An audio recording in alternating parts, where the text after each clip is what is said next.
Stephen. I mean, water is a powerful force. And I think now Americans are finally understanding what water can do after what we've seen since 2025 began.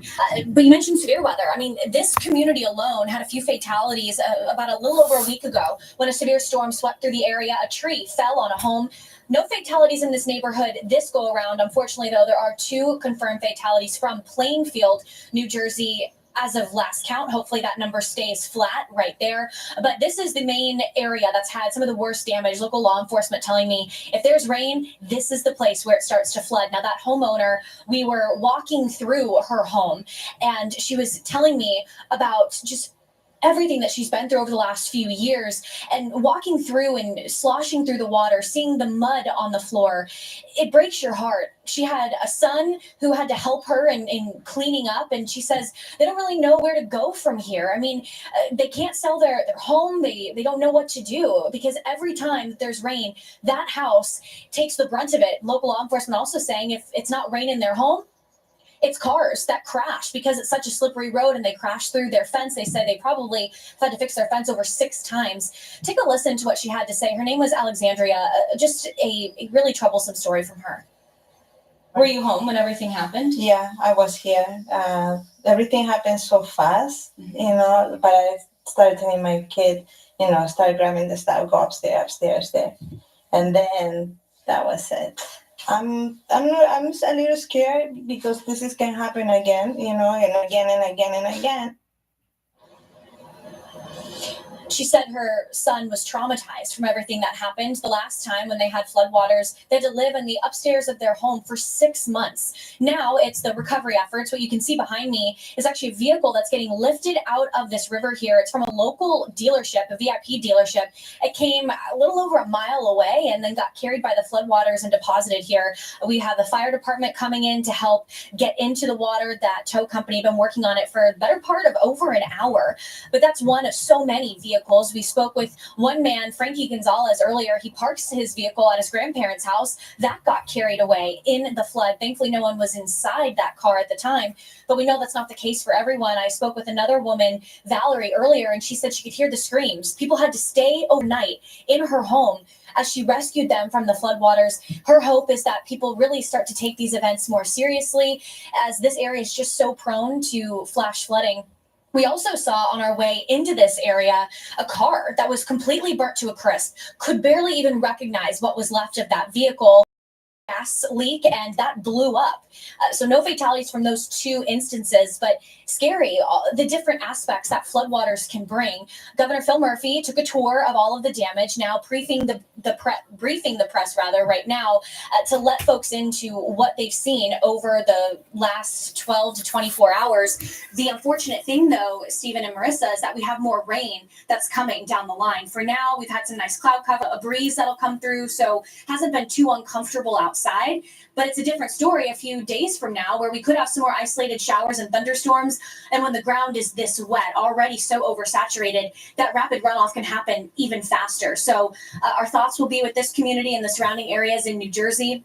Over 18 million people at one point under a flash flood warning. No flash flood emergencies for the state of New Jersey from yesterday evening, although that's not the case. We had one flash flood emergency in Virginia. Really a large scope of the floodwaters from this cold front. And we're now watching the last little residual effects into the afternoon for the mid-Atlantic and the southeast before we can finally wrap this event up. But then unfortunately, you look ahead to what's next. Back to you. And it's clear, whether it's Jersey or if it's New York City, that the infrastructure that's in place is just not designed to handle the type of atmospheric moisture that we had readily available yesterday. As you'd mentioned, Haley, that cold front started to swing on through. Appreciate gathering that information. A while to see how quickly it happened too yesterday afternoon. Fox Weather meteorologist Haley Meyer for us. Thanks, Haley. All right, and all of this happening in the Northeast as search efforts, those continue in Texas after the deadly 4th of July flooding. Rain returned yesterday, but also over the weekend, and that hindered some of those recovery efforts as we still have more than 170 people who are still missing in central Texas. Another round of heavy rain, it is possible in spots today, but after that, we're looking at a dry stretch of weather. We'll show you how long that could last when Weather Command returns.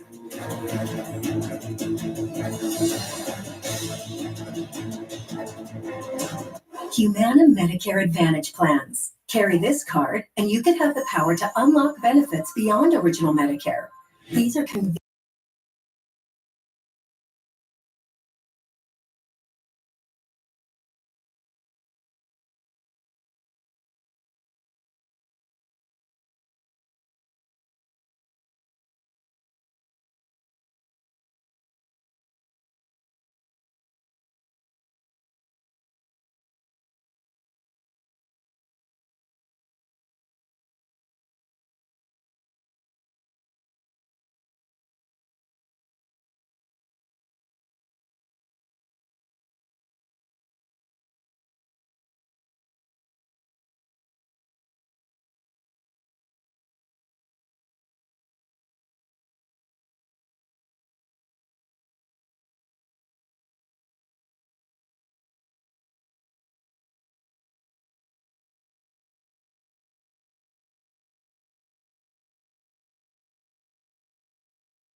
Beforehand. Imagine benefits like these in one convenient plan. Plus, you'll have access to Humana's multiple large plan networks of doctors, hospitals, and pharmacies. So if you want more from Medicare, call or scan the QR code now to see if there's a plan in your area that could give you extra coverage and benefits, including coverage for doctor, hospital, and prescription drugs, plus a cap on your out-of-pocket medical costs. And most plans include coverage for dental, vision, even hearing. A knowledgeable, licensed Humana sales agent will explain your coverage options, answer any questions you have, even help you enroll over the phone. Humana, a more human way to healthcare.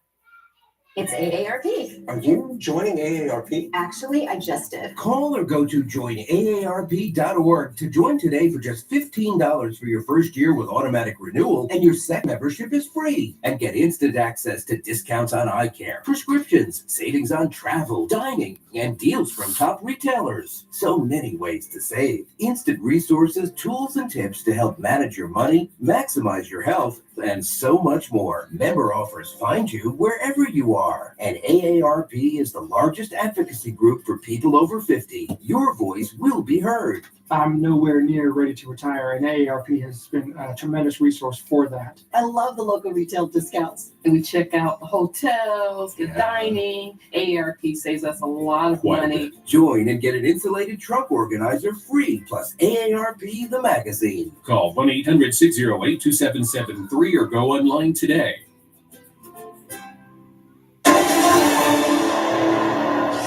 We begin in Texas, a growing memorial of flowers and crosses honoring the victims from the horrific flash flooding that consumed the central part of the state. About 130 people killed and more than 170 people still missing or unaccounted for. It's been 11 days since that happened. More flooding rain, in fact, over the weekend and even into yesterday has been halting some of those search efforts. Kirk County officials posting on social media yesterday afternoon urging volunteers to leave the area around the Guadalupe River as it started to rise once again in Hunt, Texas. Officials also asking some of the news crews in the area to move to higher ground. That did include our Katie Byrne, who recorded this video you see here. Thankfully, the Guadalupe River on Monday did not come close to the level we did see on the 4th of July. Search operations, those are expected to continue through today in hopes that some of that rain can hold off. We do want to stay in the Texas Hill Country, but out of Kirk County, we want to go a little more than an hour, 100 miles away, north and east, and share this story of survival. It was a harrowing one from just a couple of days ago. So the day that search, rescue, and recovery operations were paused, flooding in Lampasas County almost led to the loss of more life. It happened in the Hill Country where Texas game wardens, along with local first responders, rescued a man and a woman trapped in their car. Their car overwhelmed by floodwaters, both of them surviving by clinging to trees, hoping to be rescued. Major of Special Operations from the Texas Parks and Wildlife Department, Brett Satsky, joining us now. Major Satsky, I mean, we're looking at the photos that you guys were able to provide and trying to wrap our mind around just how terrifying this may have been. The passengers clinging to trees. Can you walk us through a little bit more of what happened on Sunday for these two folks? Sure, thank you. So early, in the early morning of Sunday, this past Sunday, male and female were driving in Lampasas County, got into a low water crossing, were pulled into the water. The vehicle was floating. They went through like one of the concrete culverts that you which would be under a roadway. And at that point, they were able to get out of the car, or at least the male occupant was, and swim to a tree, climb the tree, and get himself to safety, self-rescue. The female occupant continued to float down the river, and at one point, the car stopped in some debris. Our game warden SAR team that was on scene, or made scene, was able to get to that male individual and get in the water, swim out to him, get him out of the tree, and then effectively pull him to the shore safely. About 500 yards or 100 yards down the street where the car was, local fire department, I believe the Lampasas Fire Department was able to effectively rescue the lady from the car. So, Major, are you telling me, from your understanding, that it's that square culvert, it's beneath railroad tracks? I think so many of us have seen those before. They were in the car, and they went under that? That's correct. That's my understanding of the situation. And for having the ability after that happened to cling onto the trees, I mean, what was the nature of the rescue? Because as this is happening, I mean, we had some very heavy rain on Sunday move through. Yeah, so we do 3 modes of rescue as Texas game wardens. So we have rescue swimmers or swiftwater rescue technicians. That's the component where our officers get in the water and swim to actively save somebody. That was the case with this one. But we were utilizing a boat because that's the most efficient, the safest way for us to operate in that type of water. But given the area of the operation, it was hard for us to get to the male individual. So we had to get out on land, or our rescuers had to get out on land and get to him on foot. And then at that point, they had to get back in the water and tethered and get out to him in the tree, get him out of the tree, and then they were able to pull him in with the rescue swimmer. It's wild when you think about how high the Lampasas River did grow, the rushing water, what they were up against was the debris in it, and the ability to rescue them.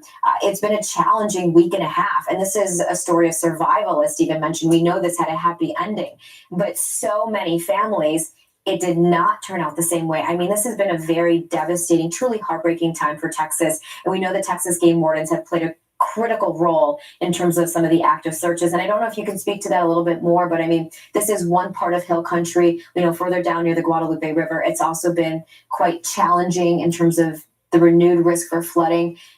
Can you speak to that and just, I guess, the heaviness of how it's been since the 4th of July? Well, we've been engaged since the early mornings of July 4th. Myself personally, our SAR teams, our game wardens that are in the area, we pull game wardens from all over the state to respond.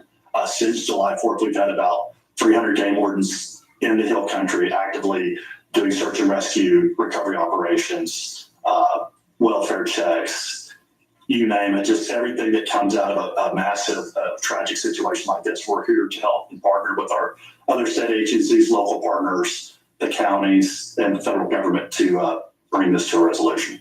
When it comes to those ongoing operations, too, Major, because we had the 4th of July floods, and then in Lampasas County, there were the ones just from this past weekend, and it's almost hard to put them together. The number of missing is still so high. This isn't going to be stopping anytime soon, correct? Well, not in the short term, but the thing is we have plenty of resources in the state of Texas. We have the people of the state of Texas are so great too, just in these really tragic situations like this, really coming together as one team. And I'm not talking about just first responders. I'm talking about non-government organizations, first responders, the private citizens, you guys in the media. We're so good at coming together as one team to combat whatever the challenge is or the issues we're facing. And I think you're seeing that every day and night since July 4th. Yeah, and that spirit has to live on. I mean, it's challenging, especially given the circumstances of these Texas floods and the incredible loss of life that happened there. Little did we know that it would be the force of water that became so many people's enemies, but we appreciate the work. Thanks for offering this story of survival amidst so much tragedy. Glad those two from Sunday are okay. Major Special Operations from the Texas Parks and Wildlife Department, Brent Skatsky. Thanks for joining us.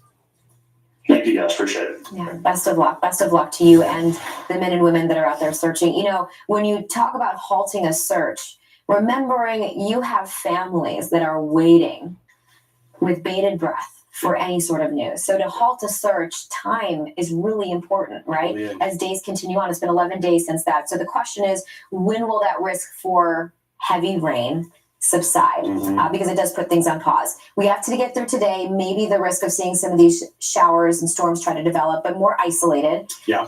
And especially we had some morning activity, should be thinning out through the day. And then by the time we get into Wednesday, especially Thursday, Stephen, we do see a pattern change. What we're looking for is for a ridge of high pressure to take over the Lone Star State, because right now we're still under that southerly flow. I mean, we could have even asked Major Satsky. It's probably still just a little humid out there today. We're still dealing with moisture from the Gulf, but once that ridge of high pressure, the subtropical ridge, is able to build in, that clears skies off and over Texas. That gives a break in the rain, but it doesn't offer a cool break. No. You know, it starts getting hot, and we'll see. It seems right now that these are below heat alert criteria, but given the outdoor operations that are happening, wouldn't be surprised if maybe we have some heat alerts. Yeah. We'll see, but it's going to be hot. Texas heat, it's still very hot. Yeah. And the search, the recovery efforts, all of that will continue despite the heat. Yeah. It's just a matter of preparing for the heat. A rising river can be very dangerous and an imminent threat should you have heavy rain. So getting that out of the picture allows these volunteers and these officers and these first responders to do what they can to help families that are still waiting for something. Yeah. So the forecast is important in regards to that. So we do get a prolonged dry period. We look ahead even from the CPC. Oops, I didn't want to draw a jet stream there. I wanted this. That would be for the latter part of the month, the end of July, likely below average. Yeah, looks like the hill country is going to get in on some drier weather. I guess confidence not overly high that it'll be drier than average, but there's at least a signal that when we look at how the end of July will shape up, much different for Kerrville, much different for the hill country than how the kickoff to the month started. But the temperatures will be getting hot. Lampasas, which is north, still in the hill country, a part of the Edwards Plateau, but north of Kerrville, even hotter. Yeah. It can get hot this time of year.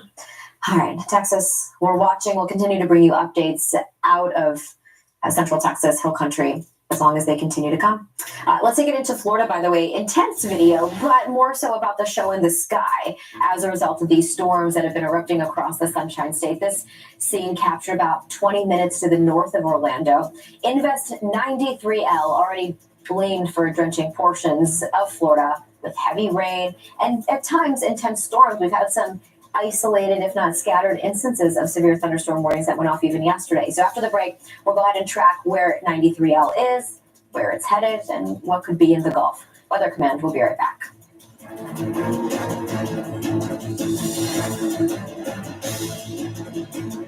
Today we are talking about Medicare Part C, commonly called Medicare Advantage. If you're losing benefits for any reason or new to Medicare, you can call now because you may be eligible for plans in your zip code with additional benefits or cost savings you may not be receiving now or that may have previously not been available to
as you join us for a new half hour here. That heavy rain across the Northeast, even well advertised, but to see it play out always hits differently. It does. And that tropical moisture, there's always a source that this moisture is coming from. And actually the moisture source also has some interest. We're talking about the Gulf, and we've got this invest that we're calling it. Well, the NHC calls it an invest. We'll just call it a potential development area regardless. Those chances are growing this morning. We're at a 40% chance that over the next 48 hours, we could get something out of this. We've had 3 named storms already.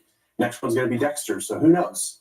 Who knows what could possibly happen? I guess there's a lot of things we don't know, and there's a lot we do know. So we'll start with what we do know. And what we do know is that it's already triggering some rain and some thunderstorms for portions of Florida. Eventually, again, as you mentioned, everything will pivot off to the west, and we'll see what does transpire. In the meantime, we have new video into Weather Command this morning. This is a look into Daytona Beach, a nice little time lapse for you. The time lapse and through the early morning hours, you can see some of the clouds thickening up, growing vertically, and in some cases, bringing some very heavy rain. That's Daytona Beach. What's happening out in Orlando? Further south, that's where we find our very own, our one and only Fox Weather correspondent, Robert Ray. So, Robert, you've been hanging out on the ground there. It's warm, it's humid, and you're kind of in this zone where showers have already kind of filled in for part of the day. You've also got a flood watch. We've got a flood watch, yes, until tonight. And you see, look at the dense atmosphere behind me amid the canopy of beautiful trees here. And all these theme parks, well, I think people are trying today, but knowing that we are going to get potential copious of rain throughout the day. In fact, we're probably about a half hour from having a steady rain according to radar, because Invest 93L is, as you said, kind of hanging on over Daytona Beach and the coastline on the Atlantic and making its way through here in Central Florida. Eventually it will pop out in the Gulf of America. But we've seen showers this morning. We've seen those ominous clouds. Yesterday, same thing, surrounded by thunderstorms here in Orlando, sort of flanked by them beginning to come in. Now the big question is, when Invest 93L does make its way across the peninsula and into the Gulf, what exactly will occur? Well, we've got, pretty warm sea surface temperatures, 86 to 89 degrees. It just depends on where you're at. And so that will be fuel for the system if it decides that it wants to be tenacious and turn into a depression or maybe even a tropical storm. Regardless of how we call it, what we name it, whether it becomes the next the D storm on the list coming in, it's going to be a rainmaker. And that is why a flash flood watch or watch warning is in effect here in Orlando and so many areas.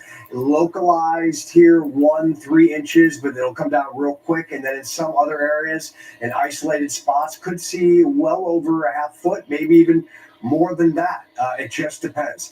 All this affecting the peninsula, into the panhandle, also now Alabama, Mississippi, Louisiana, and we may even, the system as the days go on, maybe even kiss the coast of Texas and Louisiana. We'll have to monitor. Mike Seidel and I are on the ground, and I'll be moving tomorrow to New Orleans to look at this as Invest 93L decides what it wants to do. Back to you. As it decides, we'll be watching some of the rain as a result. And some of these storms could get spicy today in Orlando and even across the peninsula. Some could be severe. So we'll see what happens either way, putting the focus on that heavy rain could come down. Unlike most people, Robert, you go towards the messy weather and towards all of that. So we'll be checking in with you over the next 24, 48 hours. Appreciate that update, my friend, out of Orlando this morning. Thank you. All right, let's see if it gets a name. I guess that's the big question, the wait and see. And we can watch it ourselves as we watch something maybe organized. Now, I think this afternoon, land is going to be the biggest impedance of it possibly strengthening, but the rain rates are going to be up there. We have the flood watch that's already in place for Florida. So here we go. The system itself is at least we'll call it the core, but where the most interesting area of interest as it moves over the peninsula. In fact, I don't know all of the circumstances surrounding it, but the hurricane hunters They are not going to fly into this thing. And perhaps, I'm only speculating, but perhaps it has something to do with the fact that it's over land right now. Yeah. Waiting for this thing to emerge in the Gulf, which it could do later this evening. So we'll see. But this is bringing some heavy rain already to Florida this morning. And here are the flood watches that we have in effect. And that includes right where Robert's at. Not a great day at the amusement parks. Not a great day at the amusement park, Unless heading you're into inside. Tampa Bay. Unless you're inside. I didn't realize I knew there was stuff inside. I just didn't think about the fact that some of those Entire roller roller coasters, yeah. are built inside. Florida knows what to do. Now you're waiting in line outside. Oh, big But, difference. Yeah. And here's the thing. We did have severe thunderstorms yesterday, but also if you get any sort of thunderstorm, that thunder is a result of lightning. Yeah. So take cover. The flood watch, the other part to watch, some areas east of Tampa Bay yesterday did receive considerable amounts of rain, and that was in itself prompting flash flooding. Yeah, So it's true. more of that maybe today. It's possible. I'll backtrack it so we can see what happens over Florida as we get the daytime heating. Watch how the peninsula just blossoms, right? With a lot of storms. Tampa's going to be included. We'll see it too right through the spine of the peninsula. Then as this energy, as this disturbance moves into the Gulf, what comes of it? There are still some questions, but that will be something that we can concern ourselves with as we head into the day on Wednesday. There's going to be certainly some tropical moisture that this is going to leave behind. So it's not as if once this disturbance moves over the peninsula, we're done with the rain. It's going to stay unsettled. Yeah. Rich moisture going to move in. But Orlando right now, where Robert's at and where we're looking right along Interstate 4, they're getting quite a downpour. That visibility reduced quite a bit. A lot of folks on the road, but it's coming down at a pretty good clip. Is that also where the camera underneath us is? Is that also Orlando, guys? It's got to be somewhere. It is. Okay, yeah. It feels humid. It feels very tropical. Yeah. And that's going to hang out for the next day or so. So, again, any rain could be heavy and maybe get a couple of rounds of it. Thank you for taking a full. Well, if that doesn't say good morning, then I don't know what does. It's good napping weather, right? It is good nap. Yeah, it's the good night. It's very. I'm not saying good morning by that. I'm saying good night. Let me find my Z's. Did you see, by the way, the wind set out of the west at 2 miles per hour? Barely It's moving. barely moving. So we're going to stay focused, especially on the flood threat. Some of these areas do flood very easily, and we'll be contending with that maybe over the next day or so. And I think that when we look at what Orlando will be dealing with today, it is a washout of a day. Tomorrow, beyond tomorrow, things improve and it becomes more of that just diurnally driven the daytime heating. When we look at how much rain we could see, we're talking maybe a 1 to 2 inch rain, maybe some pockets picking up slightly more northwest of Orlando, maybe a little closer to where that core is. But here we go. Here's a good morning. That's not so bad. Here's a good afternoon. You don't like it as much? No, I do. I was trying to see. Okay, Tampa. it's about 90 degrees. Yeah. All right. And it's 80. Yeah, it's a hot one. We got clouds that are certainly building. Maybe that's pointing toward the bay. Because we do have some activity that's out in the Gulf. We do. But the main core of this thing, we're still trying to wait. So yeah, we'll play it out. We'll see how things develop for Tampa, but it could be another pretty rainy day, stormy day for the Bay. All right, we'll get through this together. One thing that we've been reminded of, and certainly quite frequently over the past couple of weeks, is you don't need an organized named tropical system to get tropical rain that can lead to dangerous flooding. And that's what we saw unfold yesterday in the Northeast. Intense rain leading to some very dangerous conditions. We learned moments ago 2 people killed as a result of the flash flooding that played out in New Jersey just yesterday evening. In Plainfield, New Jersey, when we're told a car was swept into Cedar Brook during the height of the storm. The state of New Jersey, it is under a state of emergency. Governor Phil Murphy speaking just minutes ago. Take a listen. Feels like there's a human nature that I can beat water. I know I can't beat a tornado. I know I shouldn't touch a down power line, but my vehicle can make it through water. I can stay in my house. And people have paid with their lives over the time.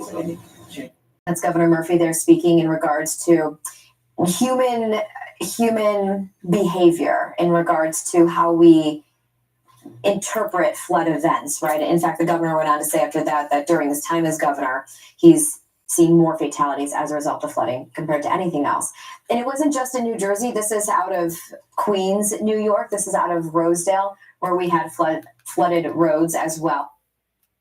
There's a next house. In front of that third house, there is a tree. And I thought, well, we could probably snag that tree, or we can get on top of Jack's roof.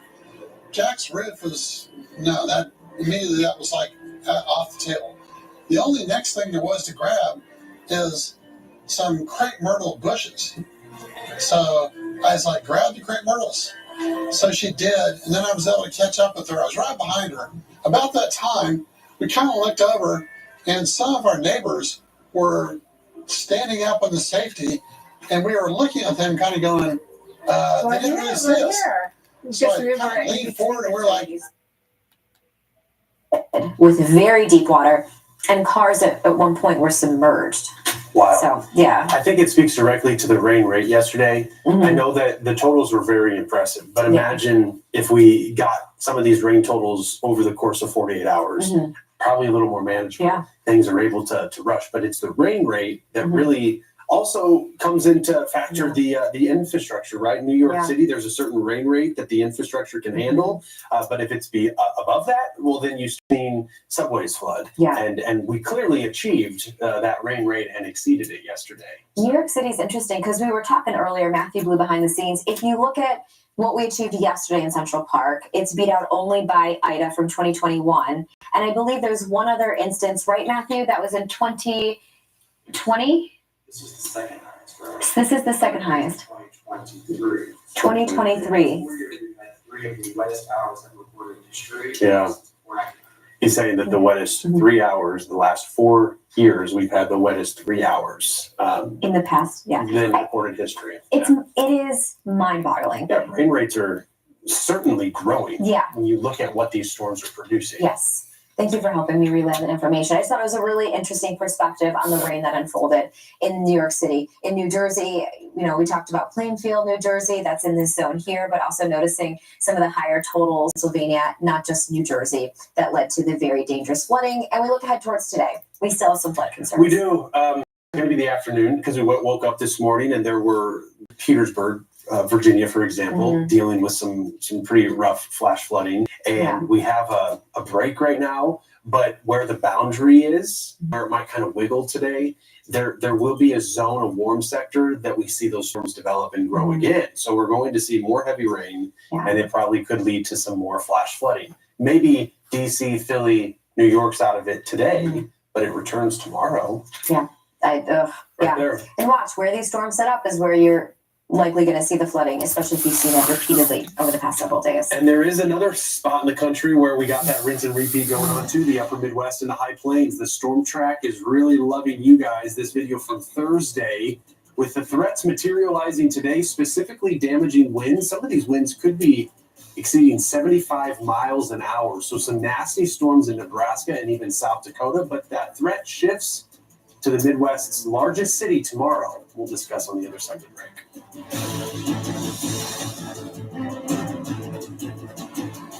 I'm Brian Norcross with a Hurricane HQ Minute on what happens if neither an El Nino nor a La Nina is going on in the Pacific.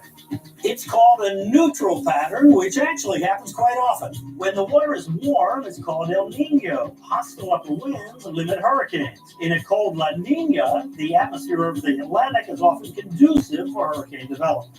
Then there's the neutral category, when the ocean water is close to average. Hurricanes are much more likely to make landfall in the U.S. during La Nina years than El Nino, with neutral in the middle. But for the strongest storms, category 3 and above, we average one landfall a year when there's a La Nina, but only about one every 2 years during an El Nino or neutral state.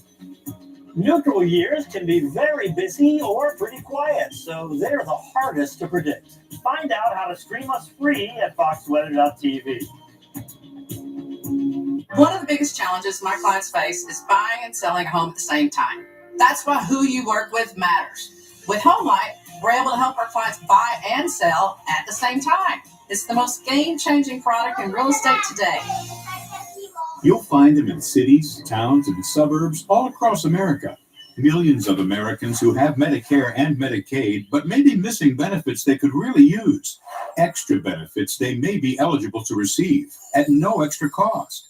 And if you have Medicare and Medicaid, you may be able to get extra benefits too through a Humana Medicare Advantage dual eligible special needs plan. Call now to see if there's a plan in your area and to see if you qualify. With the Humana Medicare Advantage dual eligibility plan, you could have doctor, hospital,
after another, rolling down from the northern Rockies into the plains.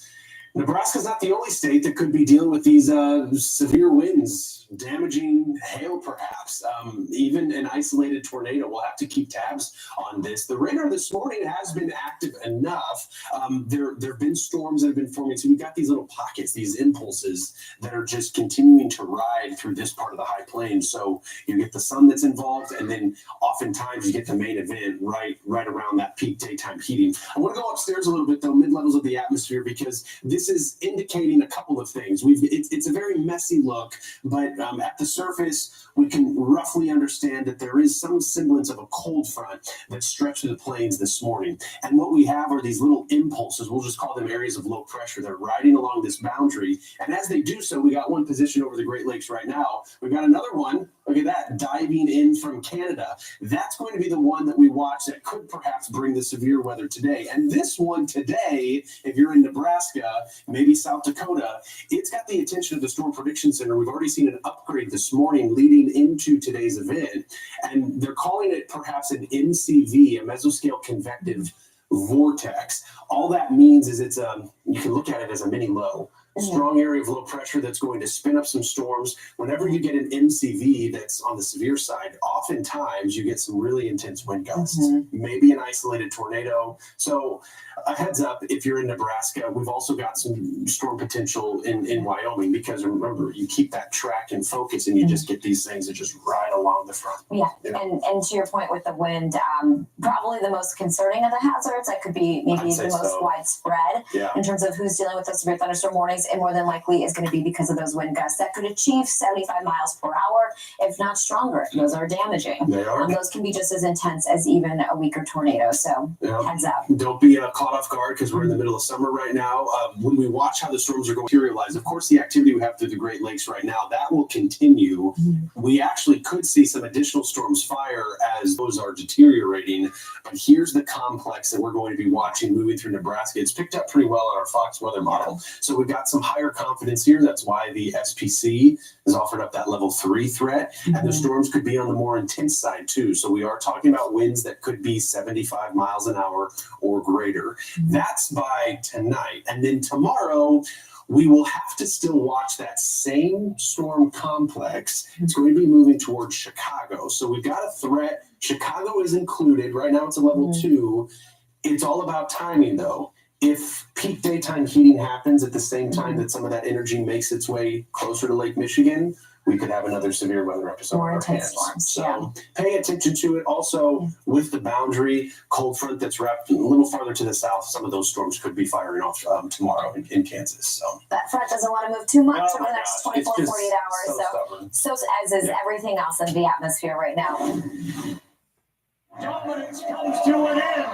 None of the farthest baseballs will hit, and balls that were going out in the stadium. 10, 15 balls went. All right, the biggest stars in baseball lit up the night at Truist Park in Atlanta for the 2025 Home Run Derby. Seattle Mariners slugger and MLB home run leader Cal Raleigh. Did I get it right that time, guys? Yeah, he stole the show, blasting his way to victory over Tampa Bay Rays infielder Ray Caminero. In the final round, Raleigh made history, by the way, becoming the first catcher ever to claim the Home Run Derby crown. Not bad. And now all eyes turn to tonight's All-Star game. Here's a live look from Truist Park, where the stage is set and the energy, well, it is building. Baseball's brightest stars are ready to shine in the 95th, Stephen. That's been going on a long time. Of the Midsummer Classic. You know how there's always those marks within summer where it's like maybe it's your town's homecoming parade. Yes. And it's like, all right, this is a feature of summer. Right. When it was the All-Star break, because I used to watch the St. Louis Cardinals growing up in St. Louis all the time, I was like, man, it's so boring. Because I mean, both teams come together, but there is a bit of a break, and you're not really rooting for your team, but rather the division. Right. So, Right, your league. So you're a St. Louis Cardinals fan. You're a Tigers fan. I'm a Tigers fan. And So we do have some. And they've met up in the past. They have met up in the past. If you're going to be joining the events tonight at Truist, this is a look at the forecast, at least for Atlanta, Georgia. In fact, this is a look at Truist. Feels like 87 already. Yeah, it's warm out there. They've got some action on the in the infield. Forecast. The game tonight, this is where it's tricky because the weather could very much play a role. Truist Field, it's an open air stadium, and we've got a medium rowy, meaning that weather could be a problem. The tough thing is these point forecasts, identifying where a shower or storm will be at the time of first pitch. Right. That's a challenge, but we probably will have storms in the area. Be prepared. And if you get the lightning, you have a delay. It's just the unfortunate reality of summer in an open stadium. You're right. And I hear that your Tigers and my Cardinals will be featured in the game tonight, playing for opposing teams. So because there's competition, we have the difference of American League versus National League. Let's stage. Hold on, say that. I'm gonna get your paraphernalia. Don't touch my paraphernalia. No. Well, you know what? You will be able to maybe wear it tomorrow, though. So that's the problem. I actually do think that's a pretty nifty jersey. I know, you're welcome. So, I could have brought a different one that is gaudy, but I was like, I want to go retro. With I like Cardinals. it. I like it. And if my American League wins, I've got 4 Tigers in the starting lineup. Then Steven has to wear my hat, which, by the way, my brother-in-law gave it to me. He's a season ticket holder. This was handed out on Uper Day. On Uper Day, at Comerica Park. There's actually, can you see that? The UP of Michigan on the side. Do you want to try it on just in case? Speaking of gaudy, so I'm going to wear that if the American League wins. And I will be reciting or offering a forecast that rhymes. Of your choosing, the city of your choosing. We're going to do a rhyming forecast. If the National League wins, Marissa gets to sport this really cool St. Louis Cardinals jersey, and she will be offering a rhyming forecast to a city of my choosing. Well, I think you'd probably choose St. Louis, right? I don't know. Okay. Maybe I choose Detroit. Maybe I want to spice it up. You want to mix it up. Go to the final frontier. Maybe the island of Hawaii. I was actually going to suggest that. We'll see. Okay. All right. Well, you got to tune in tomorrow. We'll see who wins. Yeah, if you want to tune in the game tonight, you can catch it on Fox. The coverage begins 7 o'clock. First pitch is at 8 o'clock. It's right behind us. You're in the way of the banner. Everybody should look at how cool my hat is. But yeah, so similar. Yeah. Get used to it today because you're not going to see it tomorrow. You're going to see this on the wrist. Do you wear it backwards? No matter what you drive, there's only one guarantee. It's going to break down. I had a sensor light up on my dashboard. There was a popping noise. The last thing I remember is just the engine cut out.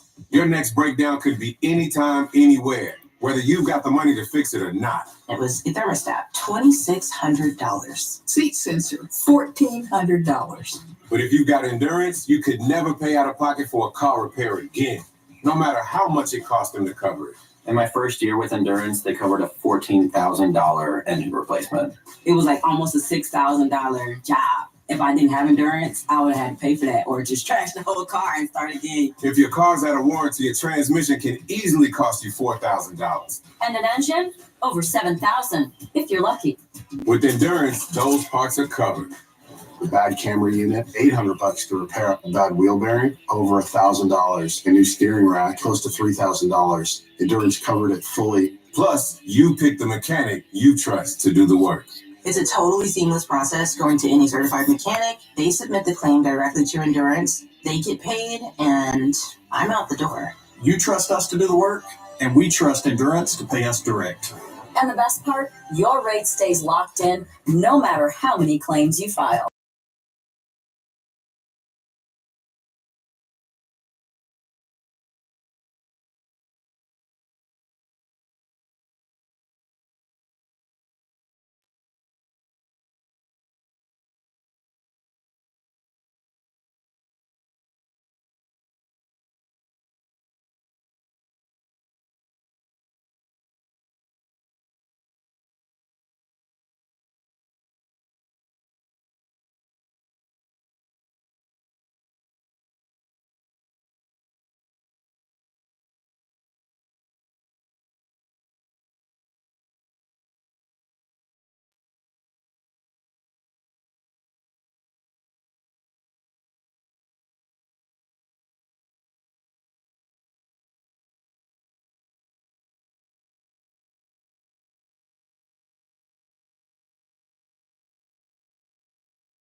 Later on this week, looking at Index 93E. It's eyeing the Gulf Coast later on tonight to tomorrow as it moves right through Florida. We're going to track the potential for either a tropical depression or maybe seeing Dexter later this week. Plus, another round of river flooding halts the search and rescue and recovery efforts for Texas. We're tracking one more round of thunderstorms set to roll right through the Texas Hill Country. That's the site of this month's catastrophic floods that we've already seen. That's all right now in America's Weather Center. And Marissa Torres joining me right now, straight out of W and historic flooding. That's what we saw again. We haven't seen rain like this in the New York tri-state area since Hurricane Ida back in 21. Yeah, I mean, when you consider what it did in New York City when it came to the subways and the roads, and a lot of those roads are vulnerable to flooding, were the first to go in New York. Yeah. Look at some of the video. When we saw this video coming in, it was like, oh my gosh, it was like what we had when the hurricane went through. You can see footage from the one train yesterday after it stopped right here in New York City's 28th Street platform. Dangerous brown floodwaters locked everybody in there for a time being. And then check out the torrential downpour in New York City. It was the second wettest hour on record for New York City. The National Weather Service had issued a flash flood warning for New York City last night. And more off to the west, cars trapped in flooding in Clark, New Jersey. That's over right there. You can see what it looked like. A lot of heavy rain. City of Plainfield right now, some very heavy rain. They had it yesterday. They had the flooding concerns right at the foothills of the Watchung Mountains. And that's where all the heavy rain just congealed. So now we go to Fox Weather meteorologist Haley Meyer. She is live in North Plainfield, New Jersey, which saw a serious pummeling yesterday. Haley, how are things looking right now? Yeah, Bob, it's unfortunate what I came to earlier this morning with the sunlight sort of illuminating everything that happened. The worst of the effects really started to take place 5, 6, 7 o'clock. You mentioned that New York City had their second wettest hour on record with around 2 inches of rain here in Somerset County. Some of the top rain totals are about 6 inches. But you do have some hills in here. The topography lays a hand in this. But it's not just the magnitude of the floodwaters, and where in some cases it was up to 4 feet. Right behind me, you can see a home that actually blew up from a gas leak. So when you have water, it can seep in and cause electrical fires. We actually also came across one vehicle completely charred to a crisp. Couldn't even recognize what kind of car it was, other than the fact that it was a sedan. And so unfortunately, this has led to 2 fatalities in Plainfield, which is not too far away from where we're at. We're in North Plainfield, so slightly different, but just barely separated. And this comes on the heels of the devastating Texas floods. And we had floods in West Virginia, Kentucky. I mean, it has been the year of the flood, to say the least. At its peak, about 18 million people were under flash flood warnings. One flash flood emergency in Virginia.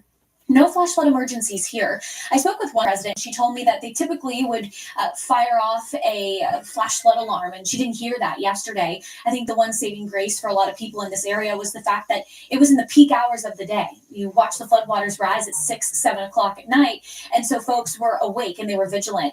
That same woman who said they didn't fire off the alarms in the area also said that she had to house people overnight as people were floating away in the river in their vehicles. Now, the car damage has also been really innumerous across the area. We had one vehicle that floated about a mile. It was from a local dealership that had to be dragged out of the river. We also saw a lot of mud tracks too, and we can kind of show you around this area as we start to take stock of this general region. We were a few streets over, and we just landed here where this house blew up. There's also reports of another gas leak, but you can see the tire tracks of people as they panicked. When they're in their car, they get stuck and they're trying to get out, but the floodwaters are just too strong. And I think that's something that a lot of folks, at least now recently, they're starting to understand. When we call for flash flood warnings and flash flood emergencies, they can understand and now empathize with the scope of what that is. This is a well forecasted event, though. We had flood watches that went in effect at around 1:45 Eastern time yesterday. The flood warning started to come into effect at around 2, 3 o'clock, and then they got upgraded to catastrophic and considerable. And when you get that upgrade, maybe it's not a flash flood emergency, but you get that next level of urgency. Local law enforcement saying that it floods here all the time. But people haven't seen something like this going all the way back to Ida. And Ida's actually been a really comparable event that we've seen. I mean, Ida was the only other time where New York City had faster rainfall rates in that hour time span. And so the fact that in this particular area, they're saying this was worse, people comparing it to Floyd, to Superstorm Sandy.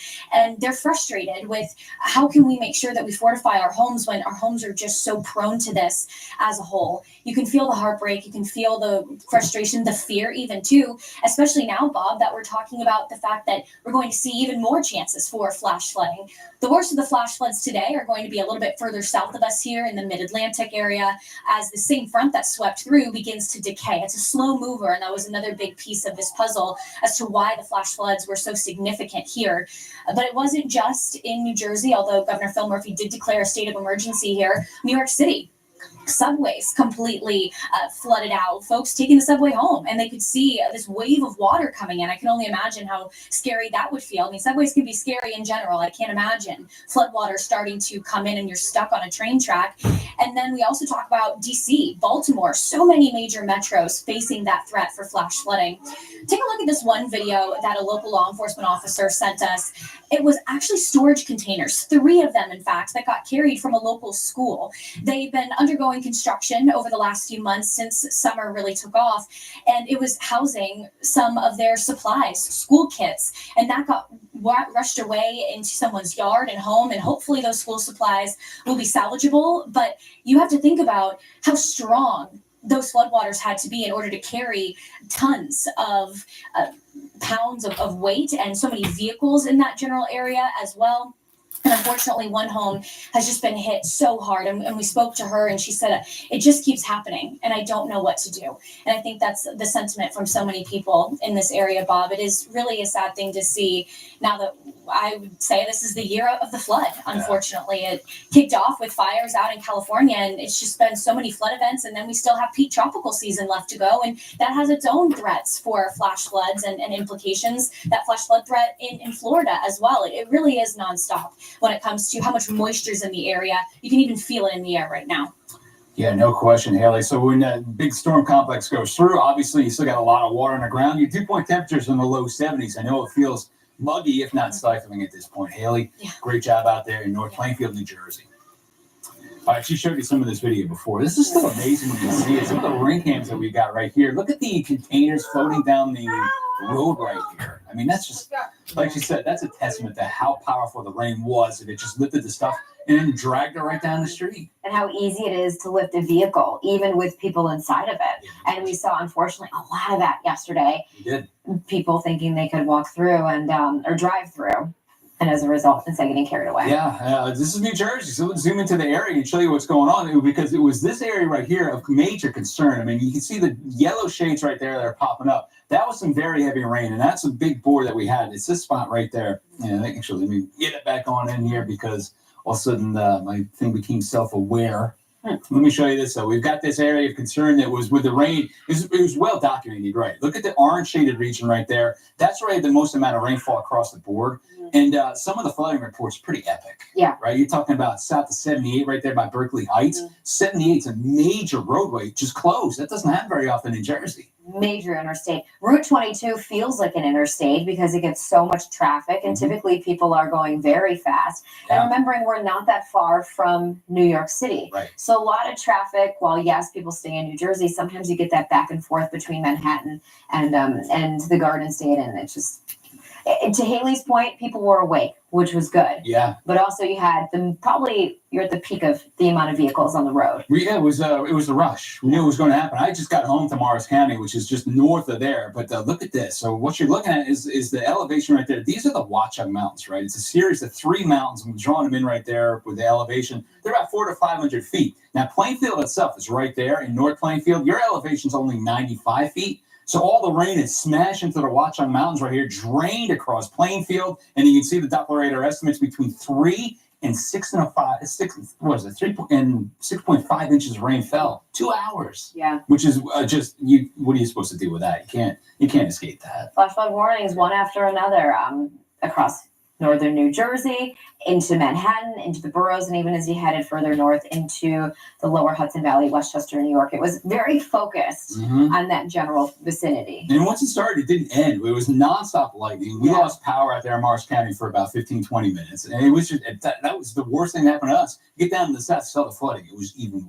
epic down there. Yeah, yeah. We had some flash flood warnings. I was texting Stephen Morgan. I was like, it's just not stopping. We have a little piece, an appendage that eventually is a part of the Rahway River in New Jersey. And even that was really swollen after one rainstorm. Man. So I imagine only what it looked like at night and probably swollen. And we're talking about the heaviest rainfall hour, second heaviest ever. 2.07 inches of rain fell between 7 and 8 o'clock yesterday evening at the Big Apple at Central Park. Yeah. That's pretty big time. It is. It is. And I think what's put into perspective is a lot of New York City. One, it's concrete. That's not going to absorb. And then you have underground infrastructure. Our Greg Diamond, one of our meteorologists behind the scenes, he had this really interesting tidbit about the flood infrastructure in New York City meant to handle just over 1.5 inches worth of a rainfall rate. We exceeded that. That's why it was gushing. That's right. That's why it's pulling out like a geyser. Yeah. So this is the way it goes on a radar picture right now. By the way, things are dry, which is great. You just saw Haley's live shot. Pure sunshine baking up the ground right now. Pockets of rain developing today. The heavy stuff, though, down to the south. Yeah. We're looking at areas like Virginia, North Carolina. All right, odds are growing also for this area right there. You guys are talking about this, the possibility of seeing our next tropical depression. It's out there, and the odds are actually growing. What are we up to, 40% now for the next 2 days and the next 7 days as well? That medium chance of development, that orange jelly bean, Yep. watching what eventually will push west out of the Atlantic and set its sights on the Gulf, and where it decides to organize. There, Yet to here be we seen go. exactly. It looks to me like the center circulation is right about to come on shore. Yeah. And you can see the rain right there by Daytona. I mean, that is a heavy shot of rain, a lot of lightning out there too. Look at the visible satellite imagery. And this is one thing of note as well. You see individual eddies that are swirling around this thing too. Look at this one right there. That started right there. Watch that thing go and kind of go through. So I don't think that's the center that we're watching. Right. The entire thing is really, it's not organized much, which is good. Yeah. But it's moving to the west, and it's going to pick up some more steam as it moves across the Gulf. Yeah, it was looking really nice even last night. As things head further on shore, it's probably going to get a lot more disorganized. Not that it's been entirely organized to begin with. Hurricane hunters, they did cancel the mission, I believe. Oh, did they? Okay. Right, Christopher Tate? We'll take that one out. They canceled it. And I was wondering why. I'm not sure. Going for overland. Okay, that was why. Okay, that was my. Fair enough. Yeah, so I guess it is right now. Yeah. So you can see all the models taking it due west, and some jog a little quicker inland, Yeah. some of them don't. But Marissa, thanks for sticking around, man. Jersey, New York, the epic flooding was out there. We've got the possibility of a tropical depression developing here shortly. And we got some rain around Texas. So we are not done yet. She's right. Haley was right. It's the year of the flood. It is. It really has been. Yeah, we'll have that forecast for you guys coming up after the break. Thanks for sticking around. I appreciate it. Good to see you as Thanks for always. having me. Thanks for Yeah, having we're in Studio A today, and we're going to be right back. Thanks for sticking around.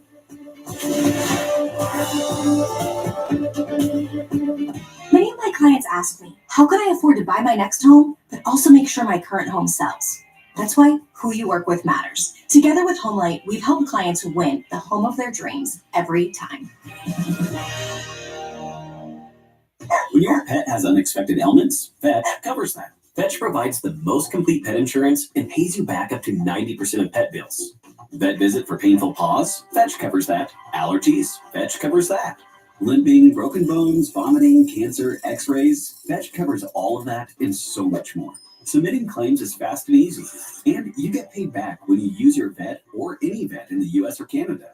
Fetch, the most complete pet insurance. Get your free quote at fetchpet.com. Today we are talking about Medicare Part C, commonly called Medicare Advantage. If you're losing benefits for any reason or new to Medicare, you can call now because you may be eligible for plans in your zip code with additional benefits or cost savings you may not be receiving now or that may have previously not been available to you. Different Part C plans are available in different parts of the country, so don't wait. Call the number on your screen now. You should call now even if you've called before. We will check to see if there is a Part C plan available in your area with additional benefits and potential cost savings. Call to speak with a licensed insurance agent and find out if you are eligible for a special enrollment period. You don't get Medicare Part C benefits automatically, so call now for your free 2025 no-obligation Medicare benefits review. Just call 800-381-1175. 800-381-1175. Today we are talking about Medicare Part C, commonly called Medicare Advantage. If you're losing benefits for any reason or new to Medicare, you can call now because you may be eligible for plans in your zip code with additional benefits or cost savings you may not be receiving now or that may have previously not been available to you. Different Part C plans are available in different parts of the country, so don't wait. Call the number on your screen now. You should call now even if you've called before. We will check to see if there is a Part C plan available in your area with additional benefits and potential cost savings. Call to speak with a licensed insurance agent and find out if you are eligible for a special enrollment period. You don't get Medicare Part C benefits automatically, so call now for your free 2025 no-obligation Medicare benefits review. Just call 800-381-1175. 800-381-1175. Buying or selling a home has gotten hard. That's why who you work with matters. I partner with HomeLight to help our clients win in any situation. Our buyers find great deals on their dream homes, and our sellers get top dollar. Together, we all win. Welcome back to America's Weather Center. I'm Bob Van Dillen. Great to see you here on a Tuesday afternoon. I've got Stephen Morgan joining me right now, straight out of W. And you've been following us along with me for the last couple hours now. The rain is now edging across northern part of Florida. It's heavy times, too. That circulation is finally overland. Will be for a few hours. That's a good way to put it, absolutely. One flash flood warning out there. You're talking about getting into Brevard County. That's the heavy rain that they've seen out here. Some video moving in from the Palm Coast, Florida area. You can see it right there on Sunday. More heavy rain. We're going to find that developing and sliding across the northern half of Florida over the next several hours. We got Fox Weather's Robert Ray live in Orlando, Florida right now.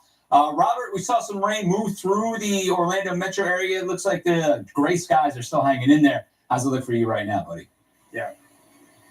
Yeah, it's a light rain, guys, as it moves through here. We expect it to become more intense throughout the day as Invest 93L is, cutting across the peninsula. Here we're in central Florida here, but look at this morning. Rain was not as light. It was coming down a little heavier, and we just had a cloud cover, a very low fog that sat over the forest canopy where we are at in Orlando, about 2 miles away from the whole Disney complex and SeaWorld and everything like that. And so folks are probably trying to do the best they can if they're on vacation here, but they may have to cut inside at some point because of thunder, lightning, and maybe even some breezy conditions. But overall, the deal is we're under a flood watch here in Central Florida in Orlando till this evening. But the real, question and mystery here is what's going to happen to Invest 93L as it makes its way into the Gulf of America and meets those warm surface temperatures, and how will it react? Will it spin up into a tropical depression or maybe even a tropical storm? We're going to have to see. It's very unknown at this point. One thing we do know for certain is this is a rainmaker from not only in the peninsula where we're at, all the way up into the Panhandle and then Alabama, Mississippi, and likely trekking toward New Orleans and even maybe kissing the coast of Texas and Louisiana, Lake Charles, Beaumont area. That none of that is out of the possibility here. So we'll have to see. But I can tell you that we'll likely experience more heavy showers here in Orlando throughout the day. Could get 1 to 3 inches in a pretty quick time. And in some isolated areas, maybe even a half a foot or more. We're watching it, Bob and Steven, and everybody. We'll have to see. Maybe this is just sort of our fire drill, right, for the upcoming peak, which is the end of August for hurricane season. Guys, back to you. You know how to get to Carnegie Hall, right? Practice. So, this is basically what we're doing right now, watching this rain slide in. And, Robert, great report out there. I can see it on the radar. It's actually going to pick up in intensity within the next 15 minutes or so. I can see it right here. So, Robert, we'll check back in with you in just a little bit. Good to see you. Yeah. All right, so that's a story coming in. We've got Invest 93L out there. Next name on the list is Dexter. Dexter. Pretty cool, right? Might have it. I mean, hey, the Gulf, if you were to put a storm in the Gulf based on sea surface temperatures, the northern Gulf would be the spot to be right if you want to see it develop. Develop further. And then farther up to the north is where we're going to see the warm water temperatures. And this is the radar picture. And Robert Ray is right there. He's in Orlando, right? Here's I-4 going down towards Lakeland. Look at this. I want you to look at that area right here. Brand new flash flood warning in effect for Brevard County. That's because of the heavy rain they've seen pick up over the last several hours. But look at the big swirl. I mean, this is clearly overdone when you're looking at the wind bars. The wind screens, you like those? It looks like a toilet flushing. It's not that bad. I mean, the center circulation, the northern part of it is actually moving away. It's the mid-level circulation is coming in right now. Yeah, but that's forecast models or a forecast model doing the best to interpolate. Interpolate. It actually has been very chaotic, right? Because that low level center kind of drifting away from the main center. I will say, from an Orlando perspective, this is an all day washout of a day rain, right? It's not a sea breeze inspired storm while we wait. I mean, this has some organized moisture to it, despite its very chaotic nature. It is. At this point, it's basically stratiform. Yesterday, I'm taking you back to 24 hours. Remember, we were watching the sea breeze and the Gulf breeze coming and colliding? Tampa. Look how much rain fell outside of Tampa, just off to the east of here. Plant City, by the way, I've got a new update on Plant City. They are the strawberry capital of the world. No doubt. Stephen McLeod told me. No, I didn't. No, you didn't tell me. Stephen McLeod. But yeah, we had 9.38 inches of rain right there. That's remarkable. I hope the strawberry plant likes the rain because they had no. Hope they float. They weren't lacking. Yeah, that's true. Because there were flight reports that came out of it. I mean, to see how that thing's set up. Yeah. So let's watch where it goes from here. Watch the future radar and wind model, our exclusive one with Fox. You can see. Even with this, it's tough to get a nice circulation going right here. But you see the blob of moisture as it moves through, and that's going to be the trend essentially over the next couple of days. And we'll see how far it gets up to the north. And there are several looks at this. If it goes a little farther north, like you said, it's over some warmer water, but it's over some drier air also. Yeah, it's true. And even on the backside of this thing, as we're looking more Florida-centric, as that low departs, you're still in this pattern that you're getting into some subtropical tropical air. So you're going to remain unsettled with the daily storm chances. Actually, you saw this has come down a touch for Wednesday. Before Wednesday, that was blobbed out as a 2 out of 4. Now it's 1 out of 4. But still, today, same thing. Orlando, right down the chute in towards Fort Myers, you're going to see some very heavy rain this afternoon. And maybe it's the forward motion. This thing just a little faster. Hurricane hunters deciding to call off their mission today because it's over land. So as it kind of speeds along, that's the thing, Bob. I think that this in the Gulf. I think by the weekend we're going to see the tail end of it. I think it makes some landfall, if we want to call it that, by end of the week. We'll see if it makes a dive into a weakness in the ridge that's up to the north. Yeah. We'll look at exactly where this track could go if it does form. But all eyes are on the northern Gulf Coast, and that would be what are we talking? Wednesday through Friday. Yeah, Wednesday through Friday. It'd be nice if we could get some of this into Miami. I'll tell you, their forecast looking less and less stormy and unsettled, given the northern trajectory of it. Yeah. So they're going to be in the backside of it, sinking air, which is going to essentially dry you out. You're talking about southern part of Florida, but then that's unfortunate. Look at the drought monitor from last week. It's updated every Thursday, but you can see that red blob right there, just north of Fort Lauderdale. That's extreme drought. Yeah. It's been ongoing for a while now. It looks like the amusement parks are just fine right now. No drought in Orlando. Yeah, that's where you don't want to see the rain right there on Mickey. Let me get back up to the west a bit farther. There's south central parts of Texas that got pounded with another shot of rain yesterday. Another one earlier this morning. It halted the search and recovery efforts out there on the Guadalupe River. At least 129 people have lost their lives. It's been confirmed. And still 170 people are unaccounted for. So we don't want to see any more rain out here. We don't want these operations to stop. But it's been a relentless few mornings now in a row, Stephen. One shot of very heavy rain yesterday, and another one pulling up from the south to the north again this morning. You're right. It's been this week, and I think that today will mark the final day of the rain for a while. But there have been these pockets of heavy rain. We woke up this morning to some flash flood warnings that we had in Texas. Luckily, now the low-level jet was really powering these things. Yeah. Low-level jet falls apart in the afternoon. I mean, it's done basically by late morning. When that falls apart, look at the rain. It also falls apart. Yeah, it does. Not a lot of energy left to it. And even when you look at the significant floods, because I know the focus has been the 4th of July, just this past weekend, we talked to Texas game wardens during Weather Command this morning. They had some rescues they conducted just this past Sunday, 2 days ago. They sure did. We're continuing on. Which was amazing. I show you the water vapor imagery right now, Stephen, and I want you to look at that nice shot of drier air edging in from the east. There it is. That's the high pressure region across the Gulf Coast. It's going to slide in that region. That's some drier air. That's what essentially is going to shut down your heavy rainmakers for at least the next 3 days. It's true, right? It's actually interesting to watch because you've got that plume of moisture over Florida. You can see the leading edge of it. Yeah, right? You've got all this stuff retrograding in a way, just moving to the west. Now, the only caveat is this guy right there. Yeah. See where this thing does. And it's able to kind of sneak through that ridge. I think it's having a little bit of an effect on the steering of it, but it's able to squeeze in. I mean, no surprise there. No, and we've got more storms in our forecast for this afternoon. So we do have the flood watches in effect. Flood warnings are here, but let's roll it out over the next few hours. Here we are at noon. Daytime heating storms are going to refire, but we're thinking at this point, maybe a little farther north than Kerrville. So that's good news right here. Yeah, we'll take those storms. I mean, if they could be displaced a little farther to the north, that'd be great. If we go north of I-20, yeah, because we're still in the hill country here. But if it's short-lived, it's okay. You know, as long as it's not of this prolonged nature. But with such saturated soils, it's not much. That flash flood guidance very low, so that's why we've had those floods. It's a half inch to an inch in 3 hours, which is not a lot of rain. No. And you can see right here now that the trending has been nice. It's been shifted up to north a bit farther. Rainfall through tomorrow afternoon. Yeah. So the small storms, once that ridge builds in, it's less rain, but then you got the ability to, heat those temperatures up. Yeah, and it's going to be getting hot. Much will. hotter than it's been. It will. We're talking about temperatures getting close to 100 degrees, more like summertime feel for sure. Yeah. Steve, thanks for sticking, buddy. Appreciate All you. right. Got your soda down here for you. Yeah, I'll stay cool too. Yeah, well, after a tremendous amount of rain yesterday, I'm assuming you got home before the rain really started. Fortunately, but being at home and watching those storms, it reminded me of Houston, Bob. Yeah, I mean, the tropical It felt downpours. like it outside. Wild. Yeah. I live in northern Jersey. I mean, we just got pounded. And we'll show you live reports coming out from Jersey. Unfortunately, 2 people lost their lives in Plainfield, New Jersey from the floods. What's left? We'll show you how much rain fell, where it located itself, and what's going to happen this afternoon. It's all coming up after the break, you guys. Thanks for sticking around with us. Appreciate it.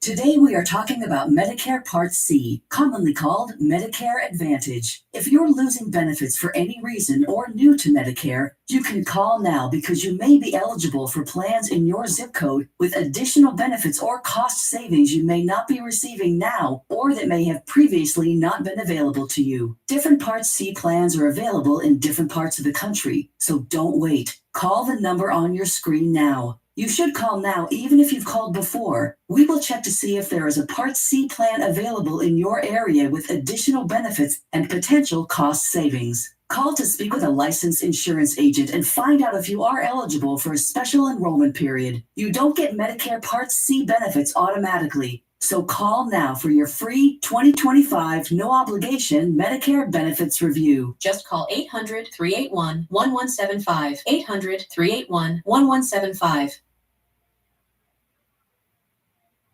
Today we are talking about Medicare Part C, commonly called Medicare Advantage. If you're losing benefits for any reason or new to Medicare, you can call now because you may be eligible for plans in your zip code with additional benefits or cost savings you may not be receiving now or that may have previously not been available to you. Different Part C plans are available in different parts of the country, so don't wait. Call the number on your screen now. You should call now even if you've called before. We will check to see if there is a Part C plan available in your area with additional benefits and potential cost savings. Call to speak with a licensed insurance agent and find out if you are eligible for a special enrollment period. You don't get Medicare Part C benefits automatically, so call now for your free 2025 no-obligation Medicare benefits review. Just call 800-381-1175. 800-381-1175. At Consumer Cellular, we pride ourselves on giving you fast, reliable, nationwide coverage at up to half the cost of the leading carriers. But don't worry, we've got more than that going for us. Like this beautiful store in Arizona, for example. It's the perfect place for me to tell you a little bit more about our phones and how they can become your phones. You name it, we probably got it. We have the top smartphones from all the major companies. If it's state-of-the-art cameras you want with space-age metal housing, we got them. If you want a smartphone with lots of bells and whistles but won't break the bank, we've got that too. We even have a flip phone, like the Iris Flip. We even have watches. I know what you're thinking. What if I don't have one of these amazing stores in my town yet? Can I get these phones sent to me? Yes, you can. Is it easy? Easy as pie. Plus, new customers can save $25 when they switch today. Call 800-869-7035 or visit consumercellular.com to switch today. She knows what she's talking about. Pick up the phone. All these cars just stuck in water.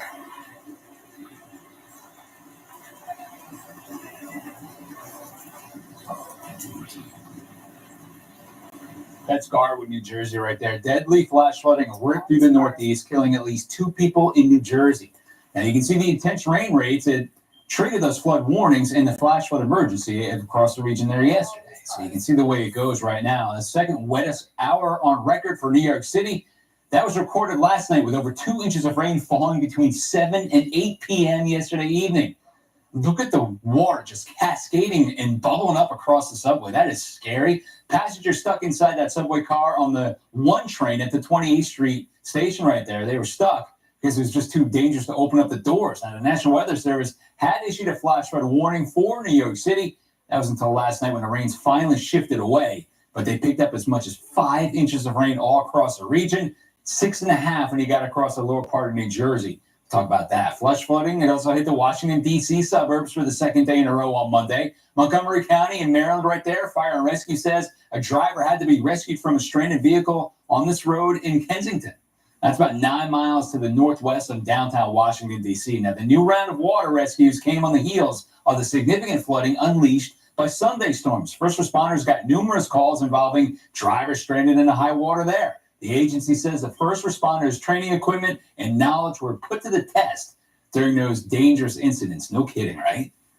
All right, so here's the way it looks right now across the region. Just let me show you how much rain actually did fall in a span of 24 hours. And in several pockets right now, central Virginia getting into the Delmarva Peninsula, Lancaster County right there picked up over 7 inches of rain. But it was this metro area right here, New York and areas off to the west around New Jersey that really got belted hard. And you're talking during that afternoon commute yesterday. Here is the bullseye for the heaviest rain in New Jersey, something we haven't seen really since Hurricane Ida. That was back in 2021 when it went through. Look at Plainfield and Berkeley Heights. That little batch right there, look at your key, is about 5 to 8 inches worth of rain. Officially, between 3 and 6.5 inches of rain fell right there. But look at the spots that it fell in. This is a Watchung mountain range. Now, you can see right there, there's 3 of these mountain ranges that are parallel to each other. They're about 400 to 500 feet in elevation. The city of Plainfield itself, which lies right at the foothills right here, it's only 95 feet in elevation. So all the water that hits up there across the mountains runs down quickly, and it just inundated 22. That's Route 22. It's a major roadway right there. Plainfield up through Scotch Plains, those areas right here. Berkeley Heights as well. That region just got slammed very heavily, and it's a hugely populated area of the country. That's why I had all those problems out there yesterday. Some of the official readings right there, even the city of Summit, you're talking about several roads closed around that region. Westfield, same thing, looking at Berkeley Heights. I-78, the major thoroughfare that goes from essentially eastern New Jersey right around getting into close to Jersey City all the way back to Pennsylvania, shut down in that area by Berkeley Heights. And you can see the rain stretch not just in Jersey, but in the lower parts of New York State as well. You're talking about Westchester County, Montgomery counties, those areas up there. Look at Nyack. You guys picked up a lot of rain. Look at Mount Pleasant, Greenberg, all those regions right there by White Plains. A good 4 to 5 inches of rain fell very quickly. So we had flooding reports there in Suffern and also in White Plains. Some of the biggest numbers that we had, Mount Joy, Pennsylvania. You're talking outside of Lancaster, 7.4 inches of rain right there. Columbia, Pennsylvania, over 6.5. And again, Watchung right there in the mountains, 6.5 inches of rain fell and drained right across the cities of North Plainfield into Plainfield, something you don't see very often by any stretch. Then New York City, rare. Between 7 and 8 o'clock yesterday evening, 2 inches of rain, 2.07. That was the second wettest hour on record. The other one was Hurricane Ida. When it peeled through, that was back in September 1st of 2021. You can see how much rain actually fell, 2.64 inches worth of rainfall. It was a daily record for the day. Here's what's going on right now across the region. We have a weak cold front of boundary. It's draped up somewhere around here because Ocean City, Maryland, your winds are still out of the southwest, but Atlantic City, your winds are out of the northeast. So there's a front of boundary that's going to be there. That will pin most of the action down to the south today. Not much happening. A little daytime heating commencing here. We've got some storms starting to develop right around that state line with North Carolina into Virginia. But as for now, nothing severe. No flood warnings. But you can see the visible satellite imagery plus the water vapor. This is the water vapor right here. That's the drier air coming in. And it looks like that's going to be pinning all the heaviest rain, at least for now, down areas south who got slammed just yesterday. So potentially some good news out there. Things are starting to dry out just a touch. All right, let's go farther south yet. Let's go down to the Gulf Coast. Fox weather is currently tracking Index 93L as it develops in the Gulf. That's going to be later on, possibly tomorrow morning. Now, this could be the Atlantic's next named storm, Dexter. There is a 40% chance that happens. Most likely a tropical depression. We'll look at that as well. The system is set to drench millions of people, though, across Florida and the Gulf Coast. So we got Fox Weather's Mike Seidel. He's live in Biloxi, Mississippi. Mike, no stranger to the beach weather out there in Biloxi. I've seen you standing there before. Right now, it's beautiful. And by the way, the picture you sent yesterday with the sea breeze, huge cumulonimbus cloud with a Peleus on top. Yeah. Chef's kiss, my friend. Good stuff. Sweet, huh? Yeah, absolutely. Well, today we have nothing developing anywhere near us, so we don't expect any rain today. Today, it's all about the heat. Weather Service has put out another heat advisory for this portion of the Gulf Coast. Right now at Gulfport, Biloxi Airport, not too far inland, it is 89, and the heat index now is up to 98. With that heat index advisory, the values could eclipse 105 this afternoon. Say, stay hydrated. I've already had 3 bottles of water this morning and an iced tea. So you just got to stay hydrated. Now, the other thing is, if you're coming out on the sand, we did this in Florida recently. You want to get some shoes on unless you run quickly, or you can get a first-degree burn. Let me see what we got on the sand. What do you think, Bob? What do you think the temperature is of the sand right now with a air temperature of 89? I'm going to go 118. Oh my gosh! I don't know if Lloyd can see this. Can you see that at home? Yeah. It was 118. 118 on the nose. Yeah. Thank you. You're the smartest man I've ever met. I am going to take my That's party gift. crazy. Yes. Well, listen, I run across the white sands of the beach to get to the surf as quickly as possible because the freaking temperature's too hot on my feet. 118 though. How about that? Hats off to me. Yeah, right on the nose. So earlier I had 122. So the sand is hot. The sun is beating down, the high July sun angle, and little, if any, breeze. It's coming off the land. That's not going to help us. Now, if you get in the water, it's cooler. The water temp, though, is at 86 right now. So I'm telling you, that's the place to be at this point in the day and through the rest of the afternoon. 86 degrees is the water temp. And certainly that figures into any potential development of this system, which is now beginning to cross the Florida Peninsula. It's going to go over land. It's not very well developed, so it doesn't have much of a life to it right now. It doesn't have a lot of convection. It's not a storm. It's not a hurricane. So it remains to be seen, Bob, what we have left when it enters the Gulf of Mexico, the Gulf, later on today and tonight. Meantime, here, the tide is coming in. That is of no concern. The tidal range here is about a foot. High tide's about 2 o'clock. It goes from there to about here. On the Gulf Coast, the incline is a very slow drop, so that doesn't bode well if there is any kind of surge issues. But we're not worried about surge. It's all about the rainfall. And by the way, Bob, I looked at the latest run of the GFS, the American model, the 12Z run, and it does not develop this thing. There's really nothing as far as there's a close isobar for one cycle. It is dropping a fair amount of rain in Mississippi and Louisiana, and that's really, I think, is going to be the story Wednesday and Thursday. Is the rainfall, localized flash flood warnings. By the way, the Weather Service nationwide has issued more flash flood warnings so far this year than any year on record, and they've got records for that going back to 1986, nearly 40 years. And yesterday was the busiest day for flash flood warnings in July on record since 86, with up close to 100 warnings, and most of those were in Pennsylvania, New Jersey, and New York. So right now, expecting some flood watches to come out probably late today or tomorrow. There may be some flash flood warnings, but without anything more than a depression or even a weak tropical storm, we don't expect any issues with wind, power outages, and certainly surge with this particular system. It all remains to be seen. By the way, the hurricane hunters canceled their flight out for early this afternoon. They've rescheduled it for exactly 24 hours later. So nearby Keesler, they'll be gassed up and ready to go. I would think tomorrow they'll fly if this gets into the Gulf. Otherwise, they may cancel that one. We'll just have to wait and see how this plays out. But count on rainfall and cooler temperatures with the clouds here starting tomorrow and into Thursday, heating back up to more summertime weather and just a few storms around over the weekend.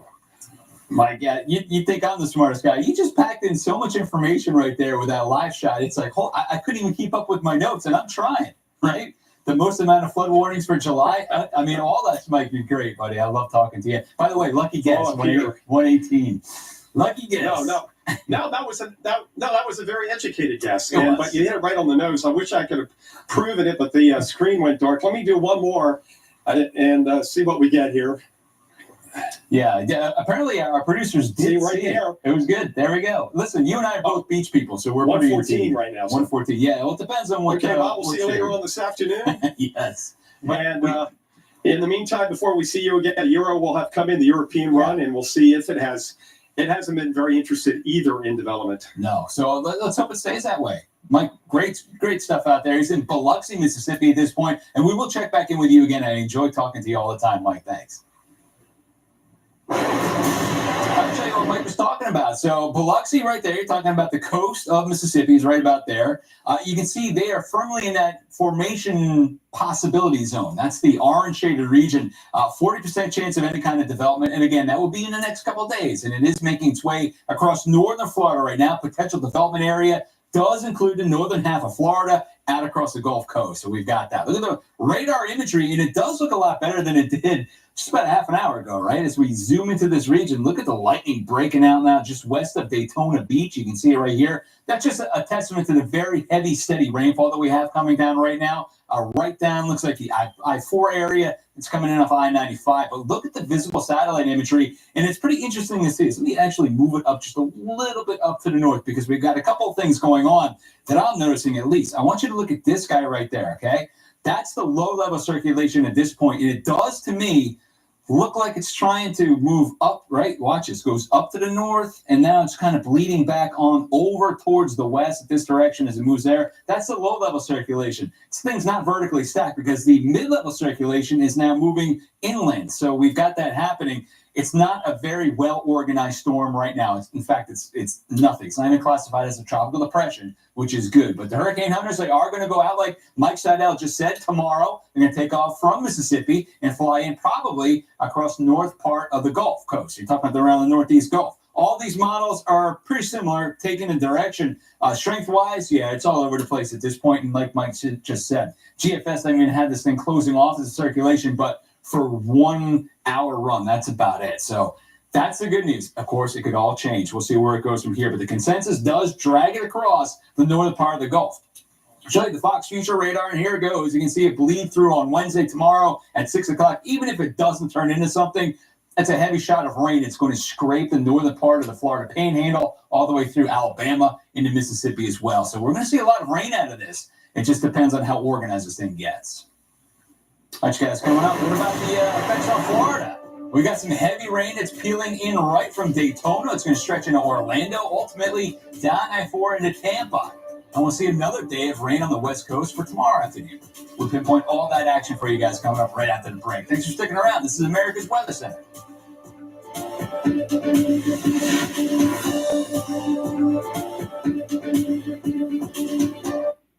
I was a young dad of 3 amazing kids. I was finally following my dream. Just when you feel like life is starting to come together, you get kind of hit in the face. I was born with a congenital heart defect and had open heart surgery as a kid. I was supposed to go to the heart doctor once a year, and I finally went. He listened to my heart, and I'll never forget, he sat back and he said, yeah, it's time for open heart surgery, or you risk your aorta rupturing, and that's it. I was scared out of my mind. The night before my open heart surgery, I made a goodbye video for my kids. Be strong. Take care of your mom. I love you guys. Seeing, all the kids hugging goodbye and hoping that they were going to be able to hug him again. But I did make it, thanks to the work of the American Heart Association. So that's why I'm asking you to join me. Please call now or go to helpheart.org. For only $19 a month, just 63 cents a day, you can help get the next person trained in CPR, get the next hospital certified in high-quality cardiovascular care, as well as fund the next medical breakthrough like these heart valves that helped save my life. When you give $19 a month with your credit card, we'll send you this special t-shirt to show you're a part of our community of monthly donors. I'm most grateful that I get to have a husband that I get to grow old with, and a husband that gets to be there for his children. I believe without the American Heart Association, I would not be here today. If this can happen to me, it can happen to you, it can happen to anybody. Your donation can literally help save a life. Please call the number on your screen or go to helpheart.org now to become a monthly donor. Helping families with mesothelioma is all we do. Our firm has been offering a free book on mesothelioma for over 10 years. Since that time, thousands with mesothelioma have trusted us to represent them against those responsible. We have local offices throughout the U.S. Mesothelioma really is all we do, and there is no risk to you. Let us put a plan in place for you and your family. Call now. Call us at 800-805-9000 or go to mesobook.com. When your pet has unexpected ailments, Fetch covers that. Fetch provides the most complete pet insurance and pays you back up to 90% of pet bills. Vet visit for painful paws? Fetch covers that. Allergies? Fetch covers that. Limping, broken bones, vomiting, cancer, x-rays. Fetch covers all of that and so much more. Submitting claims is fast and easy, and you get paid back when you use your vet or any vet in the U.S. or Canada. Fetch, the most complete pet insurance. Get your free quote at fetchpet.com. Video coming in from this weekend. Florida is ready to get slammed again with some rolling pockets of heavy rain. They're going to go right from Orlando through Tampa later this afternoon. And it could get heavy at times. Now, you can see what we're watching here. The heaviest rain we had by far. Remember, this is tropical in nature. This is that area of concern that we've been following for the last several days now. 40% chance it turns into a tropical depression over the next 48 hours. Most likely by tomorrow, if it happens, it's going to be across another part of the Gulf. But right now, look at the rain, man. It's coming down very well, especially just to the west of Daytona Beach. Also have the brand new flash flood warning right there for Brevard County. And all this stuff is moving over towards the west now at a pretty good clip. So you can see the video showing right here below me. That's a time lapse. I want you to look at this going on right now with the surface low that was trying to form right there. This model thinks this is actually closed off. It's not. But the very heavy rain has been out here, and that's where it's going to continue to move. And you can see the general sense of the movement, right? From the east out to the west is going to be basically north of Tampa. But Tampa's still going to get slammed with some very heavy rain as it moves in later this afternoon. So let me zero into the area because Tampa has already seen a ton of rain yesterday. And that was just plain old Gulf breeze action that came in. You can see the way it looked. That bullseye right there, that's Plant City. Guys picked up about 9.5 inches of rain in a short period of time. So we had some flooding concerns there. Let me roll through the next few hours. You can see about 1 o'clock today, the rain is going to be sliding between Orlando and then north of Tampa, right down I-4. Watch it exit later this evening. It's about 6 o'clock. The rain's still hung up across the lower part of Florida. But then overnight tonight, it appears most of the dynamics will be shifting offshore into the water. But you can still see the streamers coming in and getting some more rain buffering into right around, I'd say, Tampa into Orlando, and another shot tomorrow through Thursday of some heavy rain. So that's going to be the case for you. And then once the winds come right out of the south and west, this will be by Thursday into Friday. Watch the winds coming out of the south and from the east at this point. That's where you're going to start seeing the rain showers pick up in intensity, a little closer inland across areas by Miami. So, yeah, you're going to be back in the swing of things with a typical summertime situation that's going to be developing by the latter part of this week. So let me show you how much rain we're talking about. It's going to take through Thursday, and the heaviest batch of rain clearly should be right around that center of circulation and up to the north, which would be right about here. So north of Orlando, north of Tampa, that area right there. You can see a couple pockets right here, about 2 to 3 inches of rain, 3 to 5 in some of these regions also. But it does look like the driest spot of the state will most likely be across the southeast. But we do. The flooding concerns are out there for Orlando, Tampa down to Fort Myers today. It's a 2 out of 4 on a bad scale when it turns into flooding. And remember, Plant City, just outside of Tampa, almost 10 inches of rain yesterday afternoon. So antecedent conditions, the soils, I know it's sandy right there, can take a lot of rain. But that's a lot of rain in one day, and you add another 3 to 4 inches on top of that. Could be an issue for you. But here's how much we're talking. At least south of there, you can see the yellows. About 2 to 3 inches of rainfall. That's what forecasted up to the north of there. We're going for about 3 to 5. Who needs the rainfall the most? The southeastern quadrant. That's what we're watching. So north of, looks like Fort Lauderdale, north of Miami. Miami's in a severe drought, but you get north of there a little bit farther, and we've got extreme drought conditions right here. So this is the rainy season. Rain should start picking up. We see the afternoon stuff. It hasn't made much of a dent yet. We'll see what happens after that. But so far, that's the way it looks across Florida. Heavy rain as it batches right through. All right, let's check out today's Weather for Heroes forecast. And this is what we're watching. We've got this 93L that's moving by, and that can affect areas around Florida. Florida on the Gulf Coast specifically. We're watching for this area. So Eglin Air Force Base, you guys are right now getting your forecast, and you can see we're talking about just outside of Destin, right? It's a beautiful part of the country, no question about it. You zero into the area, though, it's going to be hot. It's going to be humid today. This is in front of that 93L as it moves in. You have sinking air. The humidity is going to be up there as well this afternoon, right off the Gulf. 96 degrees, the forecasted high temperature. Obviously, you guys and girls that live down there and you're working, it feels a lot worse than that, right? Your heat index today about 100 to 105, even 108 at times by that I-10 corridor. Then by tomorrow, pockets of rain start to develop with 93L, I should say. 88 degrees, scattered showers. Some thunderstorms Thursday, a better shot of rain as well, 85. What it does do, though, it drops your temperatures down just a hair. So at least that's going to help you out a little bit, even though you're going to get some storms out of this stuff. And speaking of storms, let's get back up to the north and east. Rounds of severe thunderstorms. We had them yesterday, and we're going to see them again today. That's the upper Midwest. Central Nebraska, you guys are in the bullseye one more time later on. Severe weather for the plains, and it's ramping itself up. That's a beautiful looking cloud structure right there, isn't it? That was earlier. That was in Nebraska.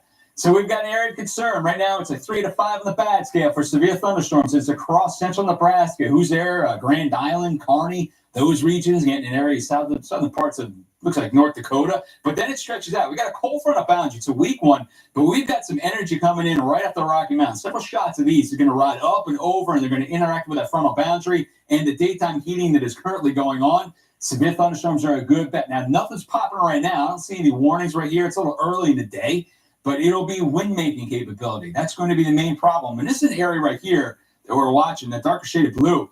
Listen, you can see 75-mile-per-hour wind gusts out of these once these things begin to develop. So it's that one shot. North Platte, Grand Island, McCook, all the way through Ainsworth. That region in Nebraska has the best shot of seeing severe weather later this afternoon. Some lightning is popping across the northern parts of Minnesota, central Minnesota also, right around South Dakota. But the real energy makers are still out there across Wyoming into Montana, and that's all going to drive up and over the Rockies in areas by that region. Then with the humidity in place, daytime heating, that'll be the time of day. I'm going to pause it right here at about 6 o'clock. Watch those thunderstorms starting to develop, and then it goes bonkers by that time with all the storms rolling through the northern part of the Plain States. Let's go farther south. Texas was pounded with another heavy wave of rainfall yesterday morning. More flooding means that the recovery operations are halted when these rain showers go back and forth. Now, it could be months before all the missing people are finally accounted for, which, I mean, it's terrible news for sure.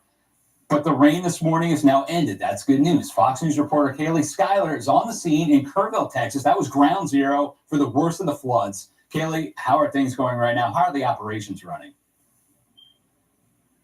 Hi, Bob. So the good news out here is clear skies so far. I'm sure you can see that. It's actually pretty hot. The sun is beating down on us. But officials do say that the unfortunate reality out here is that they believe that many of the missing victims are buried under debris and mud. So that's one of the biggest challenges that they're facing other than the weather. So right now, the recovery operations, it's focusing on divers, dogs, and heavy machinery. So right now, the divers and the canines are working very closely together in the Guadalupe River to help bring families closure to those that are missing, so closure to the families of the loved ones that are still missing, and that's around more than 100 people. Dog's nose is a million times more sensitive than mine. So the dogs, what's good about them is they can smell someone who's been buried, and it's all by feel. There's no visibility that I was telling you before the interview. You can put the lens cap on and see just as much as we do. It's all by feel. We're feeling around. You have to know the difference between remains and tree limbs because everything's been soaked. This is Padme. She is a 9-year-old Belgian Malinois working with Disaster Dogs of Illinois. And while she's very cute, she is doing very serious work in the field.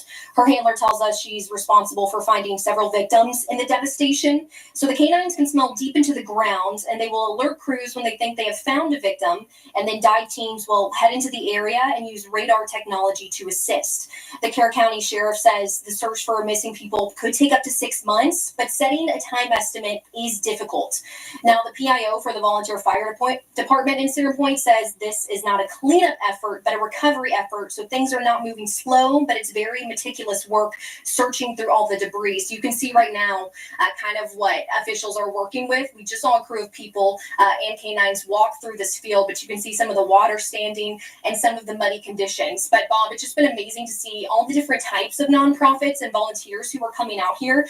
We actually just spoke with one nonprofit. They're called Smart Aid, and they are coming into the area to see what kind of infrastructure they could need, like solar panels. They said they're looking at updating alert systems and laptops. But right now, the hope for volunteers and crews is just that the skies stay clear, Bob. Yeah, that's the main concern, right? So we had very heavy rain. Kaylee can tell you this. The heaviest rain is gone. Looks like a dry scenario for at least the next 3 days. So some good news right there.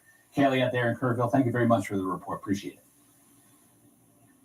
Let's look a little farther over to the west. This is New Mexico, Ruidoso. You can see right there. The flooding concerns are still back. And we've got the monsoon moisture in place. We've got some energy riding down from the north, going to drive right over the burn scars as a possibility. Right now, all is quiet. Look at that picture. It doesn't get any better than that. It's a golf course right there. Man, that is gorgeous. Show you the deal, the lower part of the Four Corners. I mean, baking in the sunshine right now. A few high-level clouds are starting to thin out and basically gone. But I want to look at this thing right here. This is an area of low pressure in the mid and upper levels of the atmosphere. It's drifting away from Baja California, right? But the path of this is going to bring it back up to the north. And as it does so, it's going to draw some of that moisture that's across the Gulf all the way in areas by lower Arizona into New Mexico. And that's going to happen later on tomorrow. So we do have the flood watches that are in effect for today. That's the lower half of Arizona. And you can see it goes all the way out there to the state line with New Mexico. That upper level low, keep your eye on it. This is the guy right here we just showed you on the water vapor imagery. It moves up to the north. Watch the humidity continue to build. And it's going to go right through to Arizona. Pure monsoonal moisture for sure as it rolls up in that direction. But the possibility of some thunderstorms across middle parts of New Mexico, that remains today through at least this afternoon. All right, coming up, you guys. New York City Metro, New Jersey especially, slammed hard with very heavy rain. Now we're talking 2 to 3 inches of rain per hour yesterday afternoon. The flooding, it was epic. We'll go back there with a live report. We'll show you what's going to happen next. That's all when Fox Weather returns, everybody.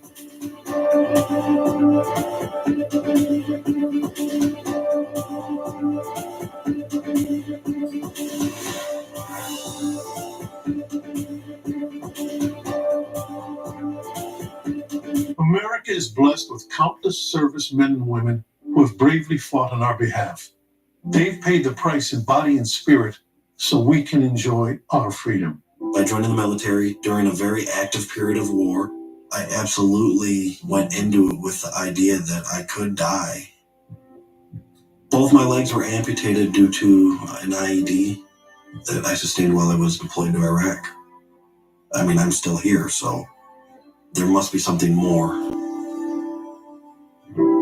Far too many struggle to get the care and benefits they earned through service and sacrifice.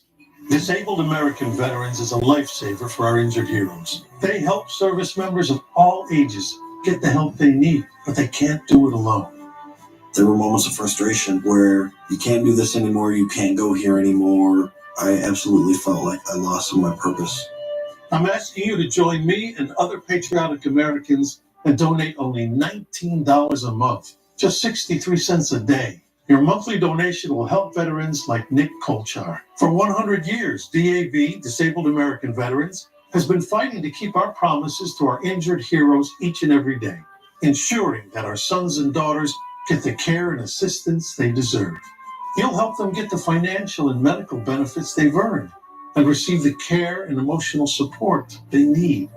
When you call or go online right now with your pledge of just $19 a month, we'll send you this DAV blanket as a way you can share your support of our brave veterans. Join me and other patriotic Americans and support DAV. For only $19 a month, just 63 cents a day, you can say thank you in the most meaningful way. Please call or go online to helpdav.org and donate now. Thank you, and God bless you. Today we are talking about Medicare Part C, commonly called Medicare Advantage. If you're losing benefits for any reason or new to Medicare, you can call now because you may be eligible for plans in your zip code with additional benefits or cost savings you may not be receiving now or that may have previously not been available to you. Different Part C plans are available in different parts of the country, so don't wait. Call the number on your screen now. You should call now even if you've called before. We will check to see if there is a Part C plan available in your area with additional benefits and potential cost savings. Call to speak with a licensed insurance agent and find out if you are eligible for a special enrollment period. You don't get Medicare Part C benefits automatically, so call now for your free 2025 no-obligation Medicare benefits review. Just call 800-943-4930, 800-943-4930. Hey,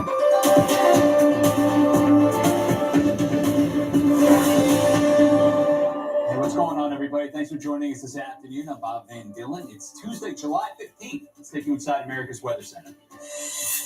Record rain sparked a state of emergency across major northeast metros yesterday evening, and you can see the historic rain right here. Swamping a subway in NYC, the Big Apple. So the last thing you want to see is brown water on the rise. Oof. And homegrown tropical trouble. It's a possibility for Florida. Right now, we're investigating Index 93L. And it's eyeing the Gulf Coast later on tonight to tomorrow as it dumps very heavy rain on the Sunshine State. We're going to track out the potential for development of a tropical depression or possibly Dexter. There is a chance. Maybe. Plus, another round of river flooding. It halts the search and recovery efforts in Texas. Now we're tracking one more round of heavy rain this morning before it finally exits away and things start to dry out for the hill country. It's all right now on America's Weather Center.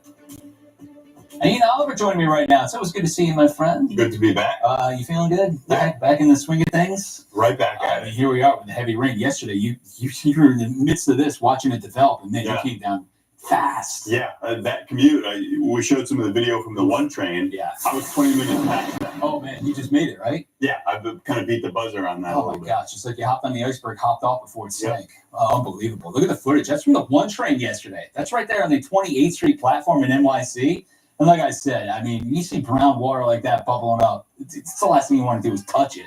Number two, how scary is that? You don't know if it's going to end. These rain rates far overwhelmed what can reasonably be expected out of the city's stormwater program. Right, yeah. And it was half an inch, I think, in excess of what the cable was. It 1.5 inches per hour. Yeah, 1.5, 1.75. Yeah, at an absolute top end. Right, and then we got over that by a half inch. Right. I mean, that's amazing. So yeah, the National Weather Service issued a flash flooding. It started out there in Jersey, went right through the Big Apple, and it tracked cars in flooding conditions in Clark, New Jersey. That's just over the river, over the Hudson. Now, over that region, a lot of rain fell as well. Plainfield, New Jersey, unfortunately, has lost 2 lives because of the flooding out there. And the conditions caused travel delays and left millions to grapple with the dangerous conditions. Fox Weather meteorologist Haley Meyer is in North Plainfield, New Jersey, a spot that just got smashed with heavy rain right by the Watchung Mountain Range. Unreal. Haley, how are things looking right now behind you? Well, Bob, it truly feels like the year of the flood, to say the least. I was just recently in the Texas Hill Country covering that flooding, and now to come here closer to home and you see similar damage, not necessarily to the same scope, but communities' homes completely destroyed. What you can see behind me is actually a home that caught fire, blew up, if you will. Cause is still under investigation at this time, but thankfully residents in this area say that they were all able to evacuate, and at this time everybody was accounted for. But to your point, Bob, there have been fatalities from this. 2 fatalities reported in Plainfield and currently in North Plainfield. But look at some of the video that we've seen from some of the local residents here. This one on your screen right now coming from Frankie Gonzalez, and his grandparents actually took it. They were standing right on their deck on their front lawn. They had cars floating down. I spoke to one woman, her name was Valerie. She said that people literally stayed in their home overnight because they couldn't get out of the floodwaters, and she was able to rescue them and give them shelter. But it's just numerous, the things that floodwaters can truly pick up. I mean, you think water, no big deal, but look at this next video. They actually were able to carry shipping containers through the floodwaters. It was actually a local high school that has been currently cleaning up and trying to rebuild before the new school year. So they put a lot of their things in these shipping containers. 3 of them ended up in a resident's yard. And folks are saying, I don't know how the flooding could have done that. These are so heavy. I actually spoke to one of the homeowners. She walked me through her house. This is now the second time to her alone that this has happened. The last time it was back in Ida in 2021. She said her and her family had to live on the 2nd story of her home for 6 months as they were repairing the foundation, the floors. And then just when they feel like they're over the hump and they're finally fully recovered, something like this happens. You can hear the pain in her voice, the sadness. She had a young son with her that helped to clear out some of her home as well when the floodwaters started to rise. Take a listen to what she had to say. Were you home when everything happened? Yeah, I was here. Everything happened so fast, but I started telling my kid, start grabbing the stuff, go upstairs there. And then that was it. I'm a little scared because this is going to happen again, and again and again and again. And unfortunately, that's the sentiment. It keeps happening here. They said over the last couple of years, it's been more and more frequent. And so a lot of fears and anxiety in this area, especially with more flooding expected down the line. We still have some flash flood concerns over the next few days, even over a week's time, Bob. So a lot of different things that we have to think about here across the Northeast. Yeah, and we know it's still humid out there, too, and some pockets of rain is going to develop later this afternoon. Haley Meyer out there in Plainfield. Thank you very much. North Plainfield. Show you the deal, and this is something interesting. Have you seen this video? Watch this, the ring cam that captured the. All right, here's that rising water right here in North Plainfield. Also, whoop, look Look at the shipping containers getting picked up and then floating down the street. When was the last time you saw that in Jersey? Right. And folks weren't expecting to see that on a Monday. Yes, the flood threat was well advertised, but watching shipping containers effectively rolling down the street, whole different thing. That's ground truth right there, and it's worse. And let me show you what happened yesterday, because this bullseye of rain fell right in that spot, and it couldn't happen at a worse period of time. Yeah. It was the afternoon commute. This was right during Fox Weather Now, and we saw the coverage of the storms growing. The radar was doing a really good job sampling some of these rain rates, 2-3 inches per hour. Then all of a sudden, those get measured. So why was it so bad? All right, so you got about 6 inches over a period of time. Obviously, that's bad. But look at the terrain right now, and these are the Watchung Mountain ranges right here. There are 3 really ridges that are in parallel with each other. Right. About 400 to 500 feet up.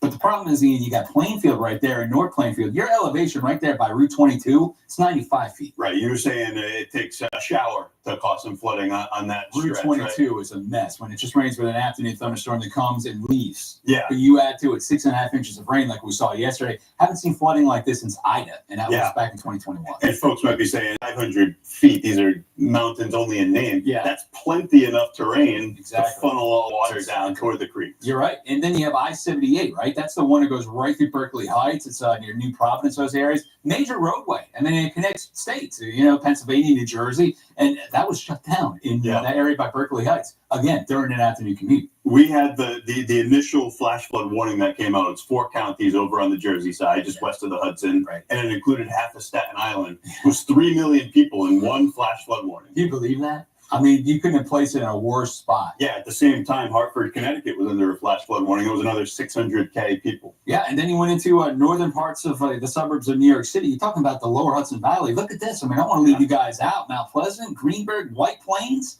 That's 5 to 8 inches of rain up there, too. Right. Huge totals. And as you said, you couldn't pick a worse time during the day to have rain rates like that. I mean, the only saving grace is summertime. Maybe people weren't at work. Maybe they're on vacation. But on the highway, 78 there for hours because of this. Right.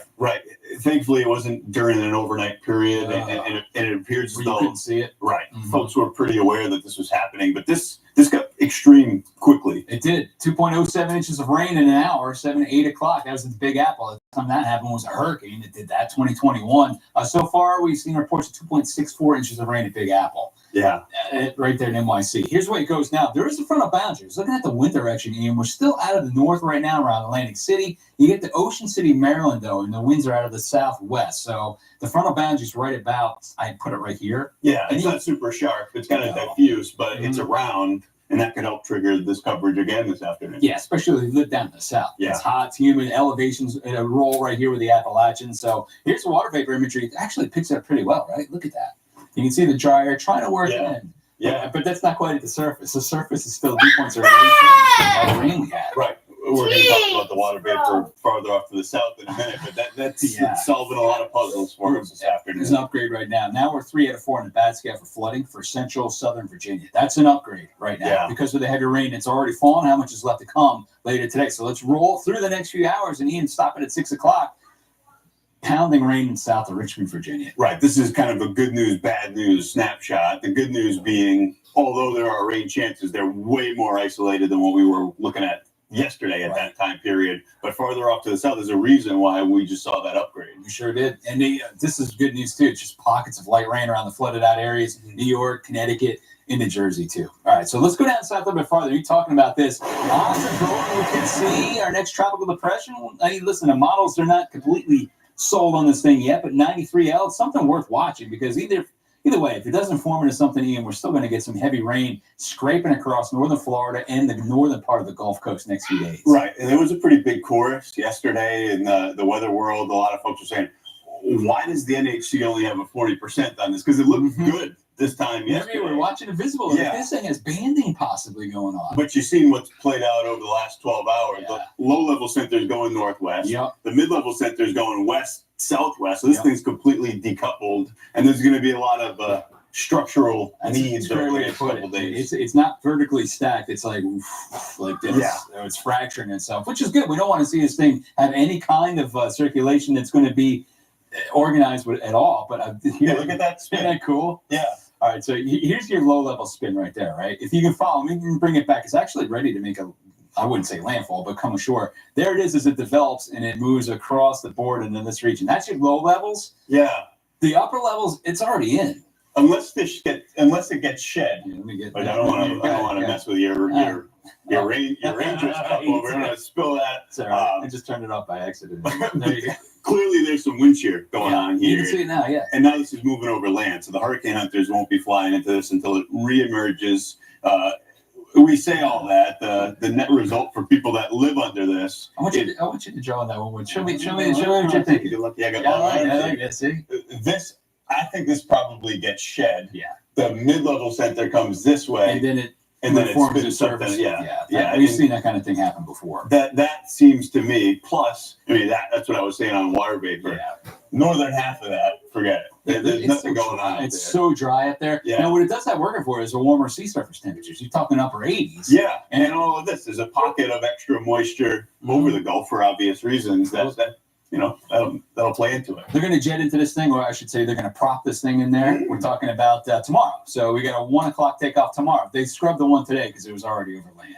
That I wonder too, because this was scheduled. The one for today was scheduled yesterday. Same way. I wonder if that center is enough off the peninsula. But you have to race to get there before it comes north of Daytona Beach.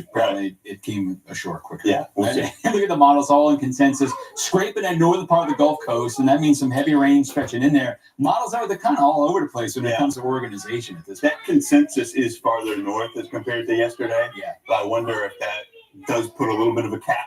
It has to. There's a lot of shear up there. There's a lot of dry air. But the forecast, to say all that, the forecast hasn't changed. It's heavy rain for a lot of people. Yeah, it's kind of a wait and see. We'll see if it does develop that low level core or anything. But at this point, not too concerned. 40% chance. But we're concerned with some heavy rain. So we got reporters shotgun across the region. Robert Ray's in Orlando. We've got Mike Seidel is in Biloxi. Yeah. So you see him out there? Yeah. He's having a good time. For the time being, the Gulf looks like a pond. No, it's like placid out there. But it won't. It's not gonna last. Ian, thanks for sticking around, man. Good to see you. Be back at the top of the 3. Yes. All right, good. We'll be charting this stuff as well. Thanks for sticking around, everybody. We've got more forecasting coming up in terms of where Texas goes with the rain. Drier air is nudging in. How quick is it going to get there? That forecast coming up after the break. Thanks, you guys.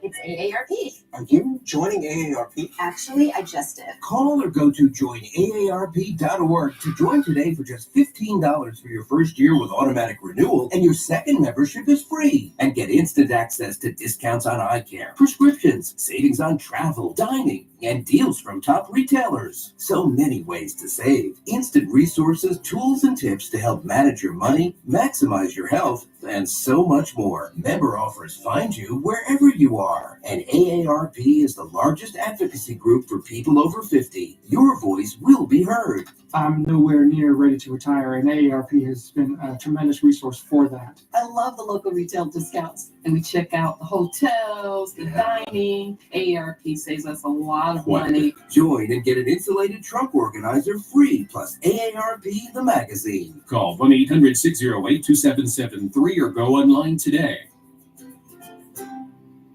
Today we are talking about Medicare Part C, commonly called Medicare Advantage. If you're losing benefits for any reason or new to Medicare, you can call now because you may be eligible for plans in your zip code with additional benefits or cost savings you may not be receiving now or that may have previously not been available to you. Different Part C plans are available in different parts of the country, so don't wait. Call the number on your screen now. You should call now even if you've called before. We will check to see if there is a Part C plan available in your area with additional benefits and potential cost savings. Call to speak with a licensed insurance agent and find out if you are eligible for a special enrollment period. You don't get Medicare Part C benefits automatically, so call now for your free 2025 no-obligation Medicare benefits review. Just call 800-381-1175. 800-381-1175.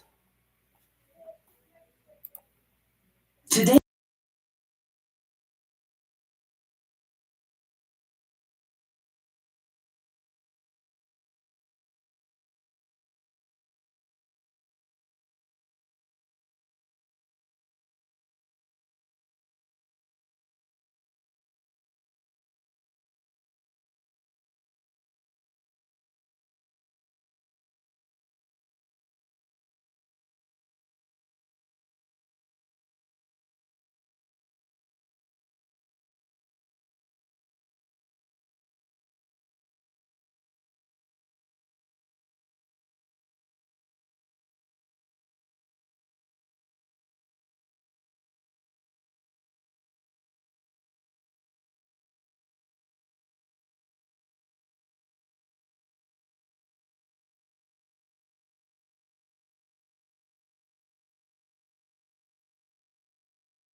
or Dexter. That is the next named storm, the D.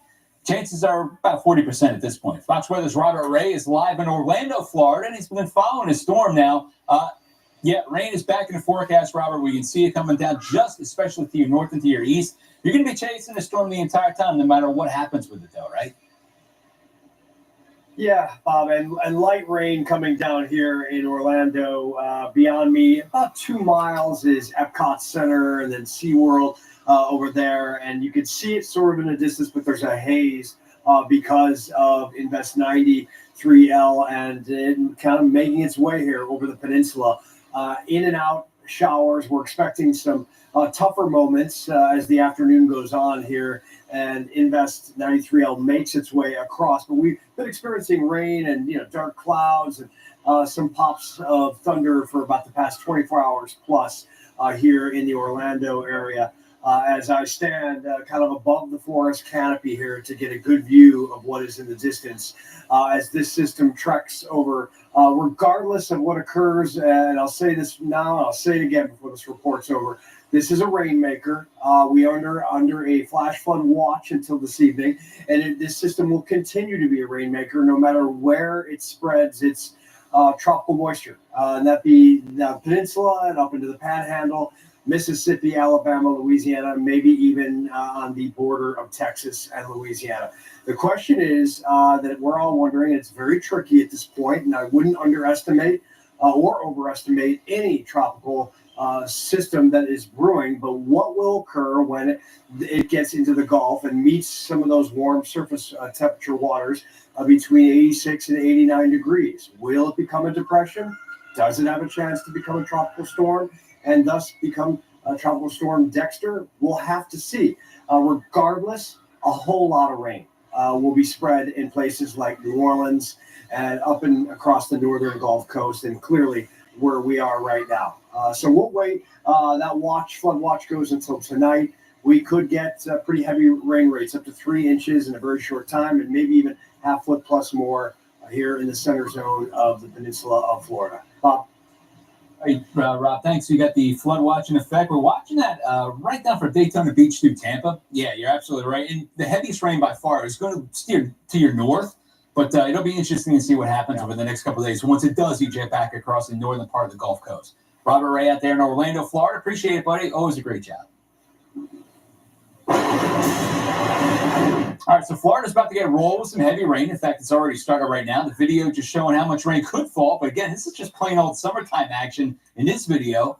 That is the Gulf breeze coming in along with the sea breeze. So Robert talked about it. The flood watch is in effect for the northern part of Florida, kind of striping out there with the path of this eventual area of low pressure it's going to roll through. And it does include Daytona Beach through Orlando, up to Spring Hill, and then down to Tampa. So this is the area of concern over the next, I'd say, several hours as that rain continues to pick itself up and move along. Not a lot of lightning with this. I mean, we're looking at stratiform rain at this point right around Robert. You can see where he was in Orlando. There's Deltona. You can see Daytona Beach right there. Everything rolling in this direction. As a matter of fact, I can loop this for you for the last hour. We'll see how far this thing has gone because it's not moving very quickly at all. But you can see the general rotation of this thing. That's the mid-level low-pressure region that we're watching as it continues to spill in across the northern part of Florida. You can see the rain goes all the way down towards Titusville and the Space Coast. So we've got that area with the rain that's blanketing in. Here's the way it looks over the last 3 hours, and that's making some headway right now. The heaviest batch of rain is now past I-95. It will continue to head towards that I-75 corridor, getting in towards south of Gainesville. So, yeah, University of Florida, you're going to get some showers and some thunderstorms developing later this afternoon with a little bit of that daytime heating.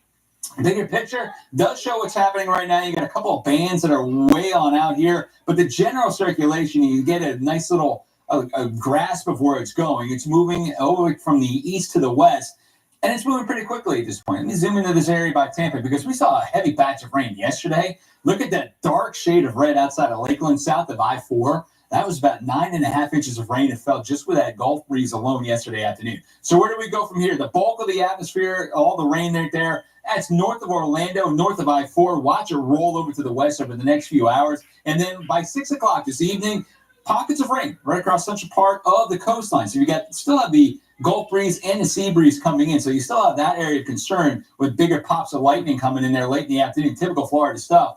But then by overnight tonight, whatever is left of this thing, whatever kind of energy is going to rotate in, should be pulling across the northeast part of the Gulf of America. So we're watching this over the next few days, and we'll continue to press to areas like lower Louisiana. So that's what it looks like threat-wise for Florida. A lot of heavy rain potentially here off and on. Not atypical for this time of year by any stretch. But how much rain through Thursday? Try and tally it up, and it's tough to tell exactly where the heaviest pocket of rain neighborhood-wise is going to be located because it all depends on where these thunderstorms shape up. But it does look like to me it's going to be right around that spot, the west part of Florida by the coastline, centering on Tampa and areas up to the north as that circulation continues to pull up in that direction. So there is a flood concern. That's right there for Orlando down through Tampa. All right, let's go to this next. Pounded by another wave of heavy rain. That was yesterday morning. The rain came in early this morning. Things are starting to dry out a bit. But every time they get a heavy patch of rain, they have to halt the operations for the search and recovery. Now, it could be months before all the missing people are finally accounted for. Fox News reporter Kaylee Schuyler is on the scene in Kerrville, Texas. That's ground zero for the worst of the floods, no question about it. The good news is now no heavy rain is in the forecast. I mean, that's some great news, Kaylee. You are exactly right, Bob. So that's the good news. And also more and more volunteers keep showing up here at Centerpoint. But officials say the unfortunate reality is that they believe many of the missing victims, which is more than 100 people, have now been buried under mud and debris. So that's the biggest challenge they're facing out here other than the weather. So now the recovery efforts are focusing on divers, dogs, and heavy machinery. So crews have been scouring this area. They're working very closely together in the Guadalupe area to help bring closure to families with loved ones still missing. Nose is a million times more sensitive than mine. So the dogs, what's good about them is they can smell someone who's been buried, and it's all by feel. There's no visibility, as I was telling you before the interview. You can put the lens cap on and see just as much as we do. It's all by feel. We're feeling around. You have to know the difference between remains and tree limbs because everything's been soaked. So this is Padme. She is a 9-year-old Belgian Malinois working with Disaster Dogs of Illinois. And while she is very cute, she's doing very serious work in the field. Her handler tells us she's responsible for finding several victims in the devastation. And the canines can smell deep into the ground, so they will alert crews when they think they have found a victim. And then dive teams will head into the area and use radar technology to assist. Now, the Kerr County Sheriff says the search for missing people could take up to 6 months, but setting a time estimate is difficult. And the PIO for the Volunteer Fire Department in Centerpoint says this is not a cleanup effort, but a recovery effort. So things are not moving slowly, but it's very meticulous work. And so you can kind of see here what crews are working with. There's still water standing in this field. It's very muddy, and the river has risen quite a bit since yesterday.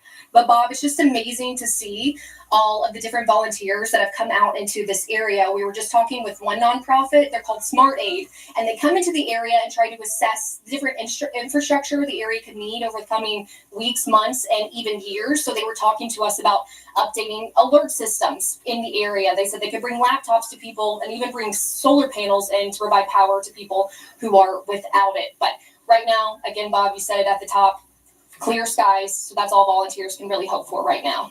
At this point, you're right, and we are looking at the radar picture right now. There's nothing organized coming at you. You're going to get the afternoon typical stuff that pops up with some rain and then moves away pretty quickly. But as for the flooding rain potential to shut down operations, I don't think that's going to happen today or tomorrow, even through the end of the week. We'll see where this 93L goes. Okay, Kaylee. thank you. Yeah, thank you very much. All right, let's check out today's weather warning update, sponsored by Realtor.com. You can see the rain kind of peppering out there around Texas.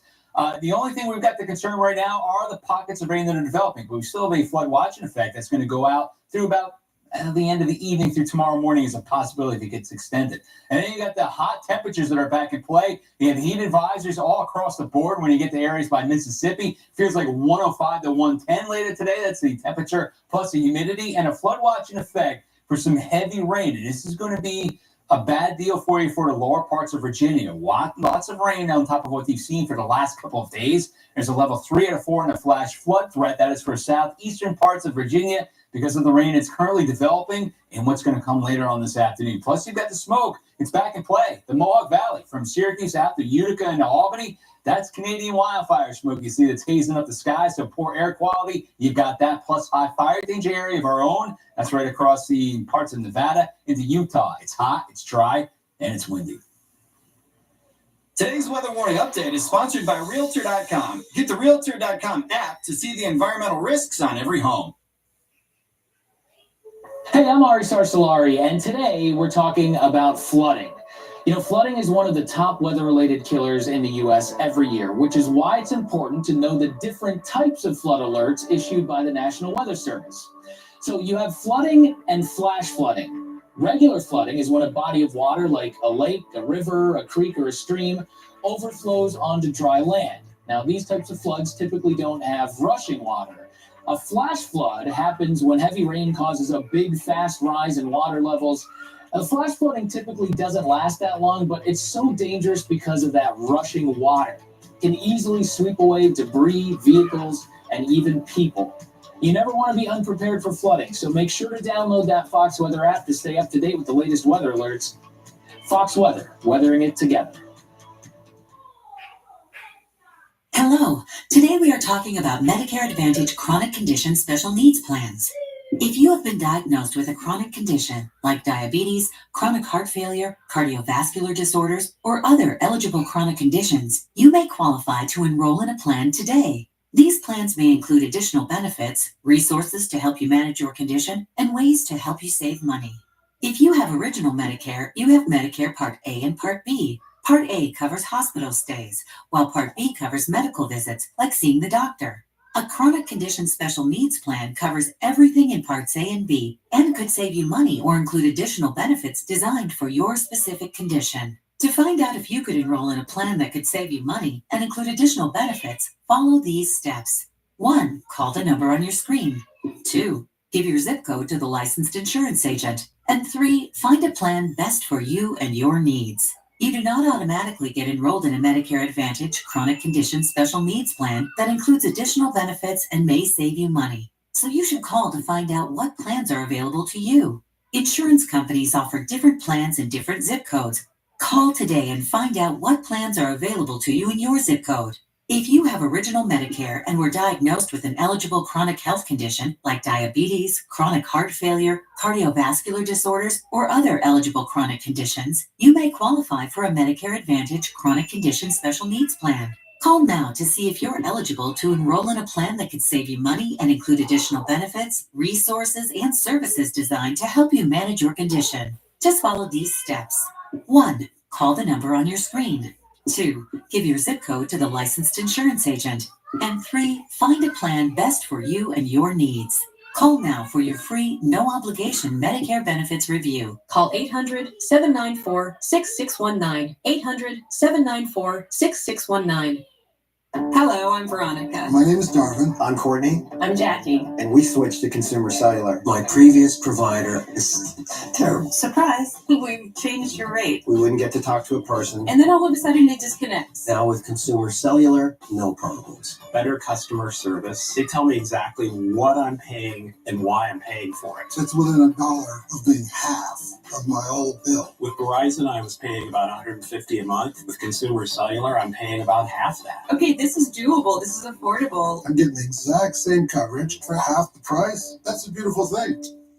Done deal. I got to keep my phone. I got to keep my number. Switching over took about 20 minutes. That's it. It's month to month, very simple. It's been amazing. I was now a Consumer Cellular customer. And I've been bragging to my friends about it too. Call 800-706-7278 to switch and save up to half with Consumer Cellular. Plus, new customers can save $25 when they switch today. I'm Brian Norcross with a Hurricane HQ Minute on what the numbers in a storm surge forecast actually mean. More than 2 days before Hurricane Helene impacted Florida, the National Hurricane Center issued a detailed storm surge forecast. Around Tampa Bay, they called for the possibility of 5 to 8 feet of storm surge. But 5 to 8 feet above what? We all know that the water level in the Gulf goes up and down with the tides. Well, it's the high tide line that's important in understanding the storm surge forecast. 5 to 8 feet means up to 8 feet above the high tide line, somewhere where that 5 to 8 feet is forecast. Not everybody is going to get that much water, but that's what everybody has to be ready for. Fox Weather has you covered this hurricane season. Find out how to stream us free at foxweather.tv. Have you guys seen this? Check out this flooding from New York City yesterday. That's in the subway. It was the second wettest hour on record for NYC. That was recorded last night between 7 and 8 o'clock last night. They picked up over 2 inches of rain. The National Weather Service had issued a flash flood warning for New York City, and that lasted last night. So we had a lot of rain come down in a short period of time. So how did the officials handle the task of handling these floods? Joining us now is Christina Farrell, the first Deputy Commissioner for New York City Emergency Management. Christina, thanks so much for joining us this afternoon. I really appreciate it. Thanks for having me.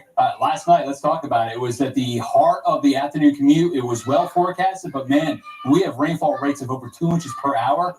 Must have been a major problem. How many calls did you guys get yesterday?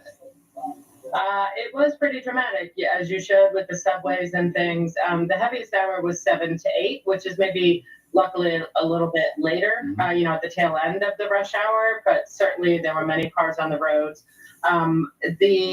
There was a above average number of calls, but it wasn't really off the charts. Well, I guess the last time we saw rain like this was Hurricane Ida. That was back in 2021. So this didn't quite compare to that, right? No, there were several storms that summer, and it did kind of bring back, there was Henri, there was Elsa, it did bring back some of them. But this was not an Ida situation. Like you said, it was for an hour. So luckily it kind of came in, it rained hard, and then it left, and we were able to pick up from that. How are we doing right now? Has things rained out? Has it quieted down? Yeah, definitely. Really by late in the evening, 10:30 or 11, all the rain had pushed out. There were some residual delays on some mass transit and some of the roads this morning, but things have really cleared out now. We're leaving our flash flood plan activated because there will be more rain forecast for Wednesday and Thursday. And we also have some high humidity and high heat coming in. So we've activated the heat plan, and we're now focusing on that hazard. Yeah, that sounds good. So we do have rain showers today. It's not going to be quite as heavy. We're looking at video right now of the rain cascading. I can't remember the last time 28th Street Station looked like this. Yeah, there was a lot of rain in a short amount of time, for sure. Well, I appreciate you taking out the time. Things are back in order right now. You guys have it all prepared. One last question. It's with the pumps, they can handle about, 1.5, 1 3/4 of an inch per hour. This totally went above that. Yeah, our infrastructure, the subway, or the grates, in the street, they've been built over the last couple hundred years, and they are up to about 1.5 inches, 1 3/4. So obviously when you get that much rain in a short amount of time, you're going to have flooding. But like you said, we have cleared it out, and we're ready for the next storm. Good. Well, that's good news to hear right there. I appreciate it. And thanks for taking the time out and talking to us. I appreciate it. Christina Farrell, she's the New York City Emergency Management First Deputy Commissioner. Thanks a lot. Have a great day. Fox Weather is currently tracking Index 93L as it develops in the Gulf. That's going to be later on, possibly tomorrow morning. Now, this could be the Atlantic's next named storm. Dexter, there is a 40% chance that happens. Most likely a tropical depression. We'll look at that as well. The system is set to drench millions of people, though, across Florida and the Gulf Coast. So we got Fox Weather's Mike Seidel. He's live in Biloxi, Mississippi. Mike, no stranger to the beach weather out there in Biloxi. I've seen you standing there before. Right now, it's beautiful. And by the way, the picture you sent yesterday with the sea breeze, huge cumulonimbus cloud with a Peleus on top. Yeah. Chef's kiss, my friend. Good stuff. Sweet, huh? Yeah, absolutely. Well, today we have nothing developing anywhere near us, so we don't expect any rain today. Today, it's all about the heat. Weather Service has put out another heat advisory for this portion of the Gulf Coast. Right now at Gulfport, Biloxi Airport, not too far inland, it is 89, and the heat index now is up to 98. With that heat index advisory, the values could eclipse 105 this afternoon. So stay hydrated. I've already had 3 bottles of water this morning and an iced tea, so you just got to stay hydrated. Now, the other thing is, if you're coming out on the sand, we did this in Florida recently, you want to get some shoes on unless you run quickly, or you can get a first-degree burn. Let me see what we got on the sand. What do you think, Bob? What do you think the temperature is of the sand right now with a air temperature of 89? I'm going to go 118. Oh, my gosh. I don't know if Lloyd can see this. Can you see that at home? Yeah. Oh, It was 118. 118 on the nose. Yeah, thank you. You're the smartest man I've ever met. I am going to take my That's party gift. crazy. Yes, well, listen, I run across the white sands of the beach to get to the surf as quickly as possible because the freaking temperature's too hot on my feet. 118, though. How about that? Hats off to me. Yeah, right on the nose. So earlier I had 122. So the sand is hot. The sun is beating down, the high July sun angle, and little, if any, breeze. It's coming off the land. That's not going to help us. Now, if you get in the water, it's cooler. The water temp, though, is at 86 right now. So I'm telling you, that's the place to be at this point in the day and through the rest of the afternoon. 86 degrees is the water temp. And certainly that figures into any potential development of the system, which is now